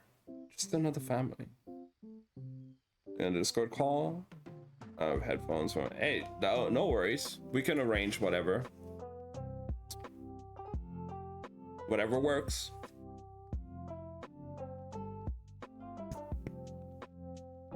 Nonsense. He revved the bike and drove through the gates, raising his voice so she could hear him above the grumble of engines. A regular family is bound by all sorts of rules which we do not have to follow. The Knights have far more freedom and power than any of the patriarchs. Stupid me, she muttered into his back. Yeah, I was thinking you existed to serve. No wonder the patriarchs were eager to shed the Knights. Ramsay and the other Knights drove down a length of asphalt to an indoor garage where they parked and dismounted. Kai, still fast asleep, bundled onto the back of someone's motorbike. Devon squashed her urge to dash over and check on him. As he helped her off the bike, Ramsay said, "Protect, not serve." Pardon? She had lost the thread of their discussion. You said we exist to serve. Not quite correct. We exist to protect the families by ensuring their survival through the marriage system, among other things. At the moment, losing the Ravenscars is our biggest threat because we have lost the ability to control the dragons, and the Knights will disintegrate if something isn't done. That threatens you, not them, she said. The families are in early stages of testing their own fertility treatment, so marriages will be less and less strict with every generation. We can choose to have girls, whole generations of them if we want, even if we hadn't lost the Ravenscars and their redemption. So what? Knights couldn't have lasted forever. This has just sped things up. Don't be so short-sighted. We have plenty of use still. Tucked a pair of bike gloves into a pocket. Follow me, please. We are on a tight schedule and must cover a lot of ground. She took half a step toward Kai, sleepy but stirring in the arms of another knight. We'll meet up with him again at the end of our little tour. Ramsay stepped in front, cutting off her view. The quicker we do this, the quicker you can see him again. The knight carrying Kai was already moving swiftly in the opposite direction. If he was not especially loving in his hold, he was at least competent and not unkind. Head cradled, knees supported. Devon clenched her fists, watching them disappear around the corner, and then reluctantly followed Ramsay through another series of internal security gates and into the castle proper. Family manors were all lush in one way or another. The Winterfields had a lavish and stately decor. The Easterbrooks opted for contemporary yet expensive. Even the Fairweathers, old and debt-riddled as they were, had contained the remnants of extravagance in carpets and tapestries and chandeliers. Book eaters had a fondness for trappings, and books, naturally. Nothing of that legacy showed in this compound. Concrete walls stood bare and gray, the tiled floor shone polished but plain. No lights, only darkness. No accommodations for human visitors, or any nod toward human culture. Presumably, they had books to eat, though none were on display. No unique book scent either. Devon wondered what grown-up knights consumed. The hall branched into two different directions. Devon was about to keep going straight when Ramsay caught her shoulder.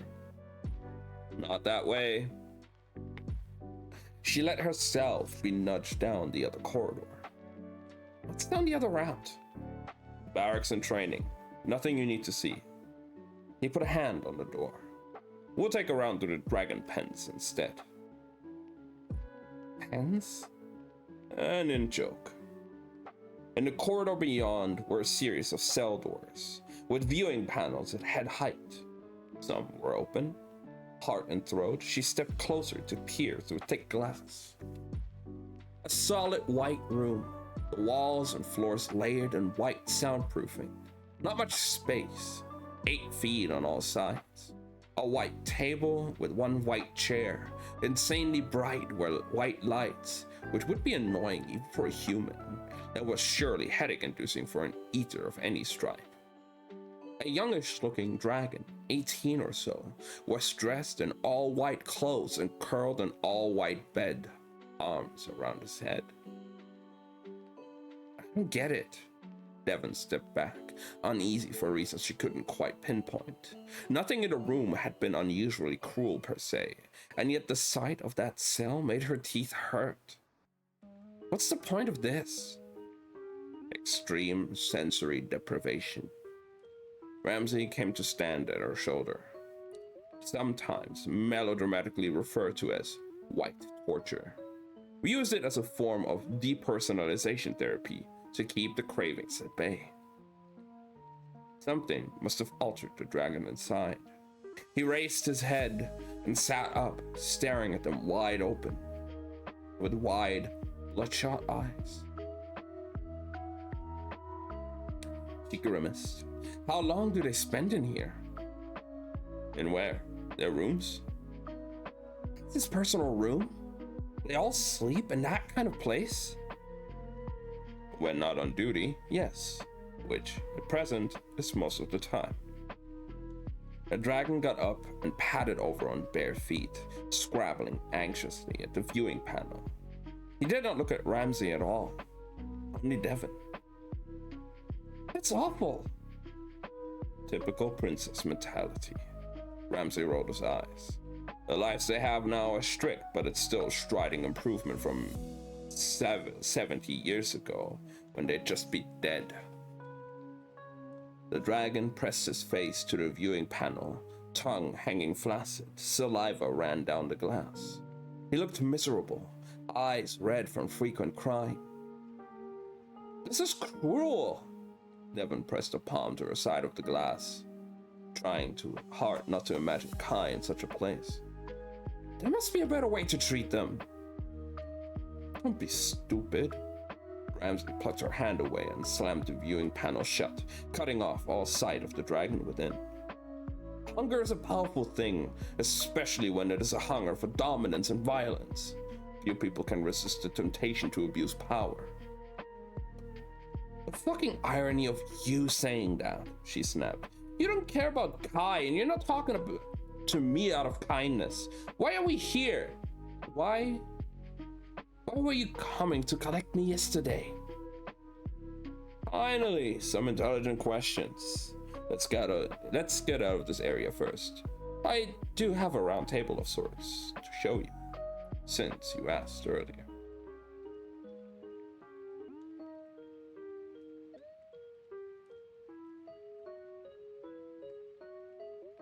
He shut the remaining viewing panels as they walked down. It didn't escape Devon's notice that most of the rooms were empty.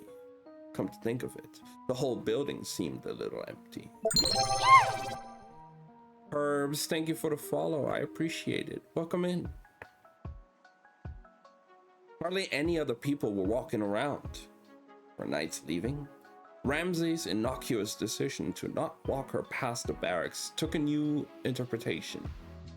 Maybe he felt the need to obfuscate how bad things were for them. Another door, followed by a set of stairs. Devon walked after, glad to leave behind the white corridor with its horrible white cells. The stairwell exited into a raised viewing gallery, encased in glass and overlooking an operating theater. Surgeons and nurses moved around an oval table, passing instruments back and forth as they walked into their unconscious patient.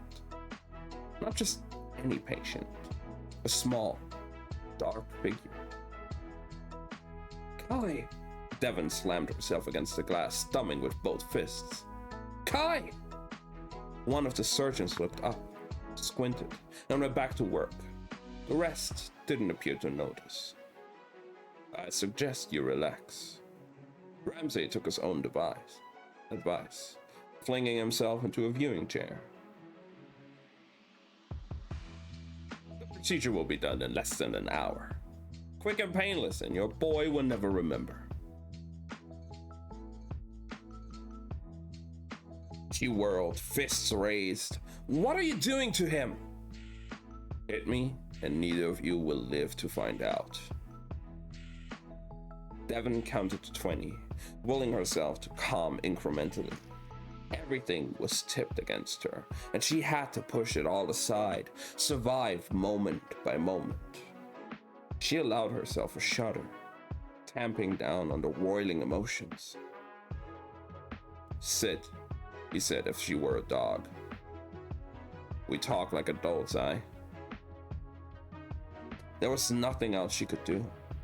Thundered by impotent fury, Devon sat, not taking her eyes off the surgery below. Kai was half buried beneath the medical equipment and gowns. Your son is being fitted with a surgically implanted explosive device, one that I can set off at a distance using satellite signals, he said, as if it were the most natural thing in the world. A harsher version of an old technique we used to employ against particularly resistant brides on rare occasions. The air was missing from Devon's throat, as if her lungs had suddenly calcified. At what point had her brother lost himself so badly? The answer came welling up, unwelcome and foul. The moment she had condemned him to a life among knights when they were children.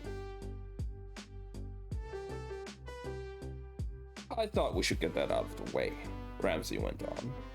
Now you know why he's down there. Put a foot wrong, you give me a reason to doubt you, and the trigger gets pressed.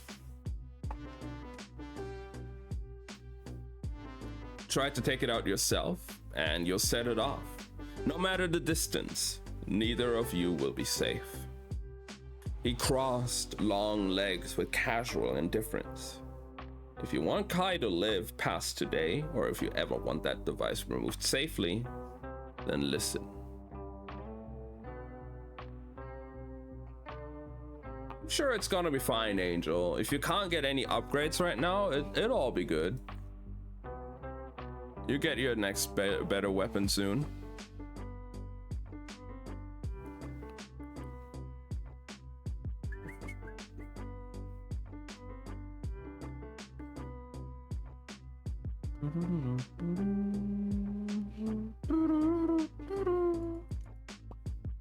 All right.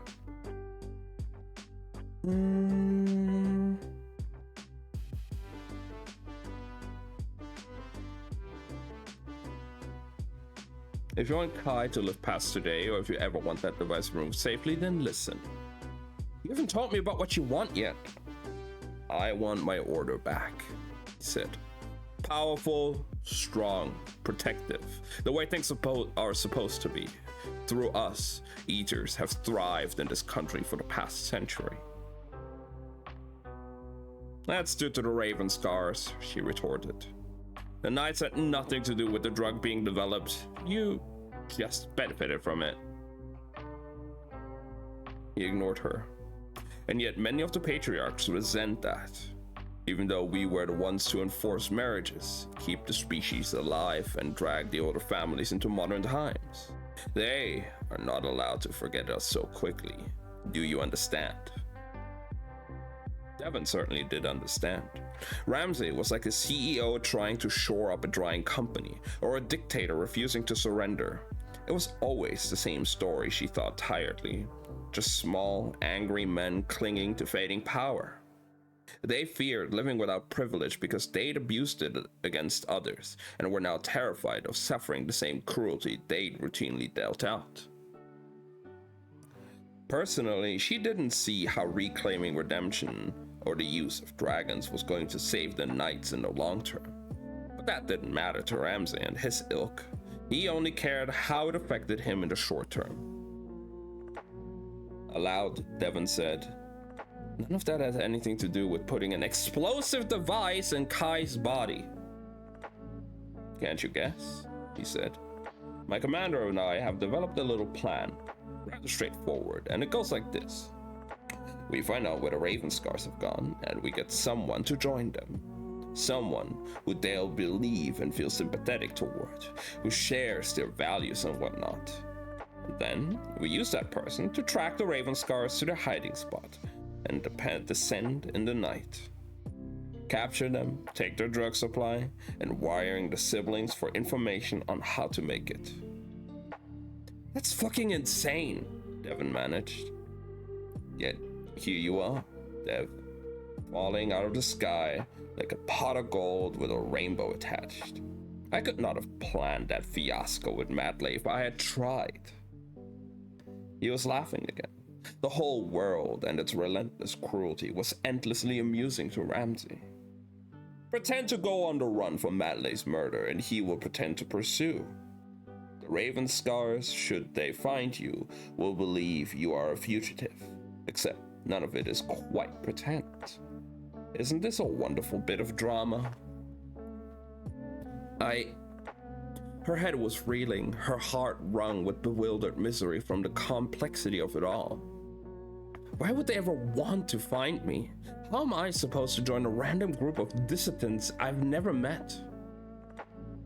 Ramsay held up a finger, poked in his own ear, and then mimicked an expression of dying that was somewhere between ridiculous and grotesque.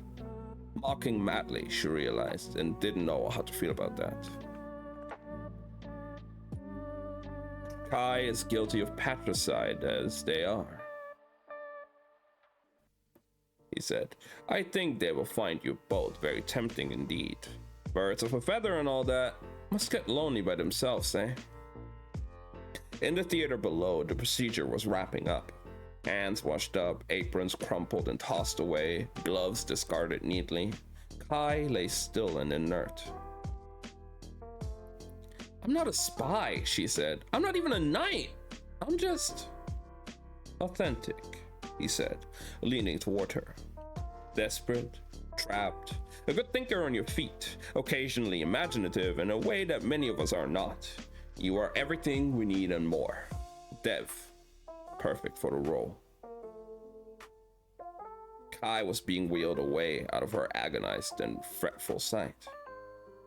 Lucky me, she said, watching until Kai's trolley was gone and the theater was completely empty. How about you don't give me that rubbish? Because I've been playing roles all my life like a good little princess, and now I've just watched my brother implant his nephew with a device that can kill him. Ramsay's amusement faded. Fine, allow me to rephrase. You're a core piece in the game, but you're not a player or in a position to win, only a position to be useful. Be useful or get discarded. He rapped her forehead with a finger. You're free to go anytime you like, but I don't think you will, because that would mean abandoning Kai, and you'll never do it. He was right. She hated that it was true, but hated the thought of leaving Kai even more. Wasn't that what it came down to in the end? Every single time, she wasn't stupid. Knew he would dispose of her, and Kai when done with the job. The alternative was both of them dying even faster. I don't know how to survive out there, she said through clenched teeth. I never lived among humans or anything. We can prep you. It'll take a few months, but we'll need a time anyway to track down their human suppliers. Ramsay stood and stretched leisurely. I'll go and make sure the procedure has gone smoothly. If it has, you may come to see your boy. Wait here. He strode out of sight, leaving her in the darkened viewing gallery. No one else was in sight, but she knew better than to run. This was a sealed compound full of knights and dragons, and her son was still elsewhere in the building, held hostage, now with an explosive in his belly. Devon curled up in the quiet emptiness. If she disobeyed the knights, they'd either turn her into they'd either turn her over to the families or kill Kai from a distance. If she refused to comply, neither of them would leave this building alive. If she could remove the device later, her son still needed the drugs, still needed the redemption, and the Raven Scars. And yet, if she obeyed the knights dutifully, she would end up in a shallow grave, scapegoated for their crimes while her children were fed like grist to a mill. She was too dangerous, a loose end to leave hanging. All her options ended with death and failure. Her usefulness expired. She was a dead woman walking. Devon smiled. There had to be a moment, she thought, where you could pinpoint the tides of an ocean turning, a single, specific flicker of time, recordable, measurable, where the waves stopped retreating and started advancing up the beach again. This surely was such a moment for her. For the first time in years, her heart seemed to float within her chest, free and light and calm. Fear had been an anchor, dragging her down, and the certainty of death had finally cut that chain. If all this politicking were a card game, the knights believed they had stacked the deck against her to cover every eventuality. And she could not win, and she no longer had anything to lose. She would pay with all she had because there was no other choice. And taking away her options, Ramsey would set her free. All she had to do was figure out a plan of her own. And that's the end of part 25. And with that, that's it today for the book. I mean, the plan seems reasonable, understandable in Ramsey's perspective. Obviously, basically threatening Devon like that, not the best way to go about it, I guess. But you know, could have been worse. I don't know. This book has been very interesting, to say the least.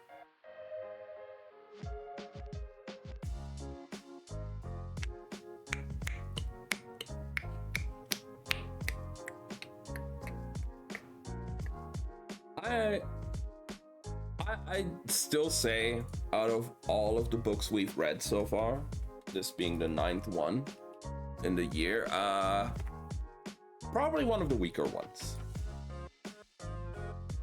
It's not bad, but it hasn't hooked me as much as the other ones.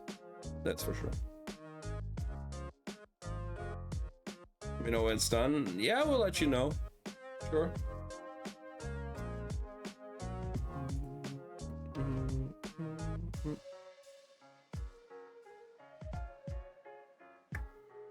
Okay. Well, now I'm gonna put the book away, back on my shelf. Why is it not? There we go.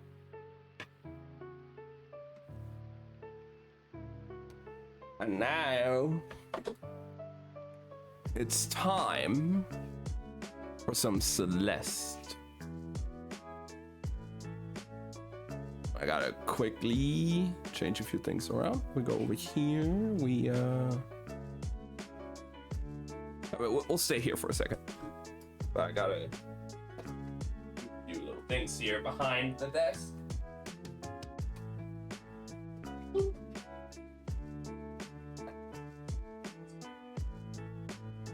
That's it. Where's it? Have to switch around some cables here real quick. Forgot to do that beforehand, so we're doing it live.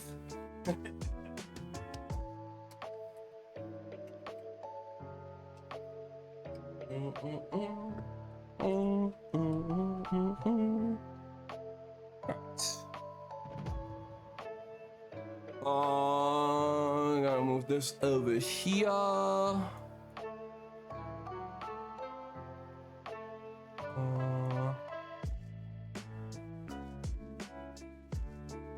Boom, boom.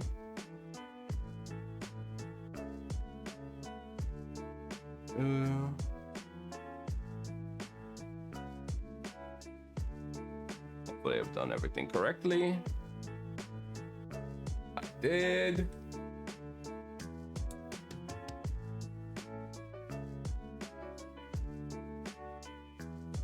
There we go over here. We turn this off and it's on. There we go.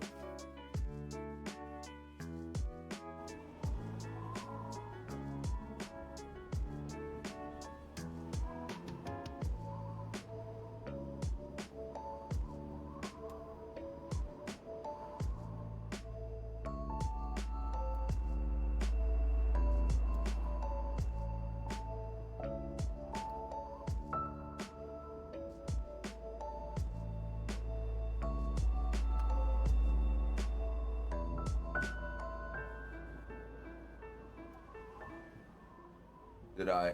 Oh, there, and then there you go. I'm gonna quickly disconnect my controller, my PS5 controller, because as always, I'll be playing this game with the PS4 controller. Let me just grab it and the cable.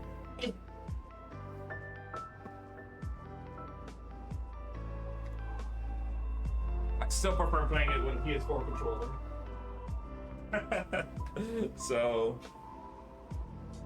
yeah. Got a little bit of setup.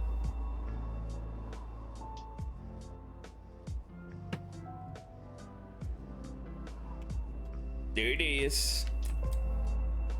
My old PS4 controller. And then we connect. Yeah, there we go.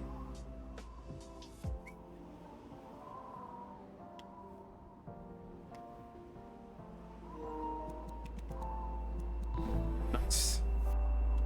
All connected.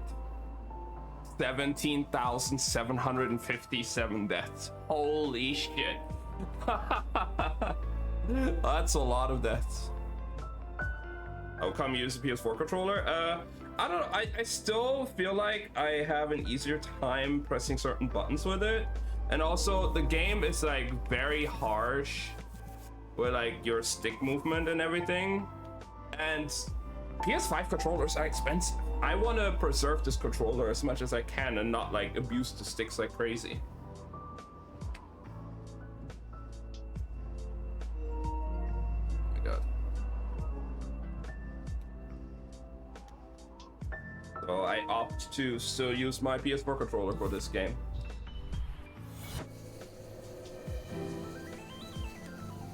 Here we are.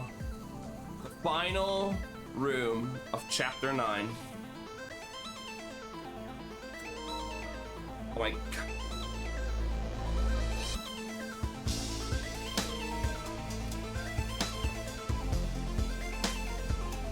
Controller hates me, huh? Yeah. Okay. I'll be right back. Actually, give me a second.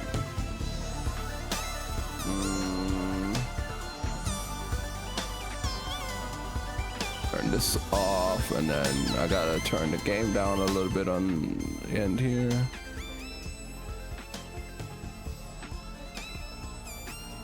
Why the fuck do so many people want the Burston Prime? I mean, it's the Burston Prime in Kanon. Everybody wants that stupid in Kanon. That's why, Ben. Alright, I'll be back in a second, and then it's time to beat Celeste's final room.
All right, I'm back.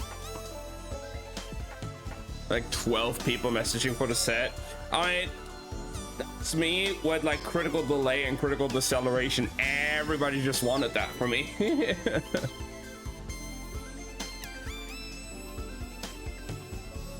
It's popular. Everybody wants to use it. So if they can get their hands on it, why not? And it's cheap. Like, I don't think a Burston Prime set goes for that much. If it's cheap and popular, it's gonna be on high demand. At the 15, yeah, see, like, it's nothing.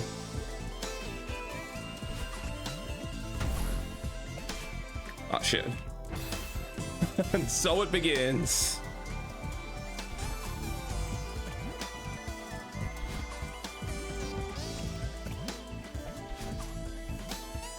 Yeah.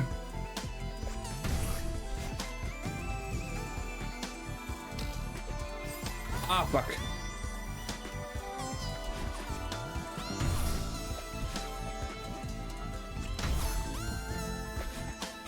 Woo. Just barely saving myself there. I fucked up.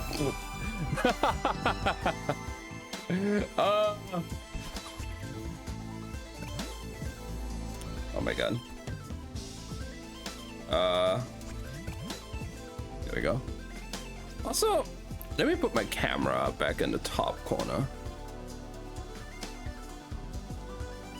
There you go. Finish over the game with over 20k. It's a tough game for sure.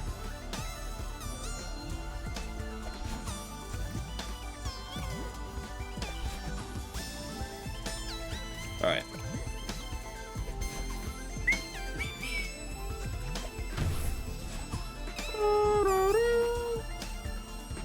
Oh my. I'm making stupid mistakes here right now, but we'll get this. We'll get this.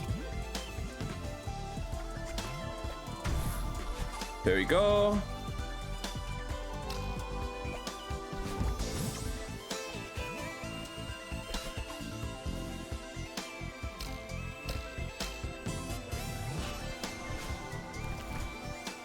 Ah, fuck.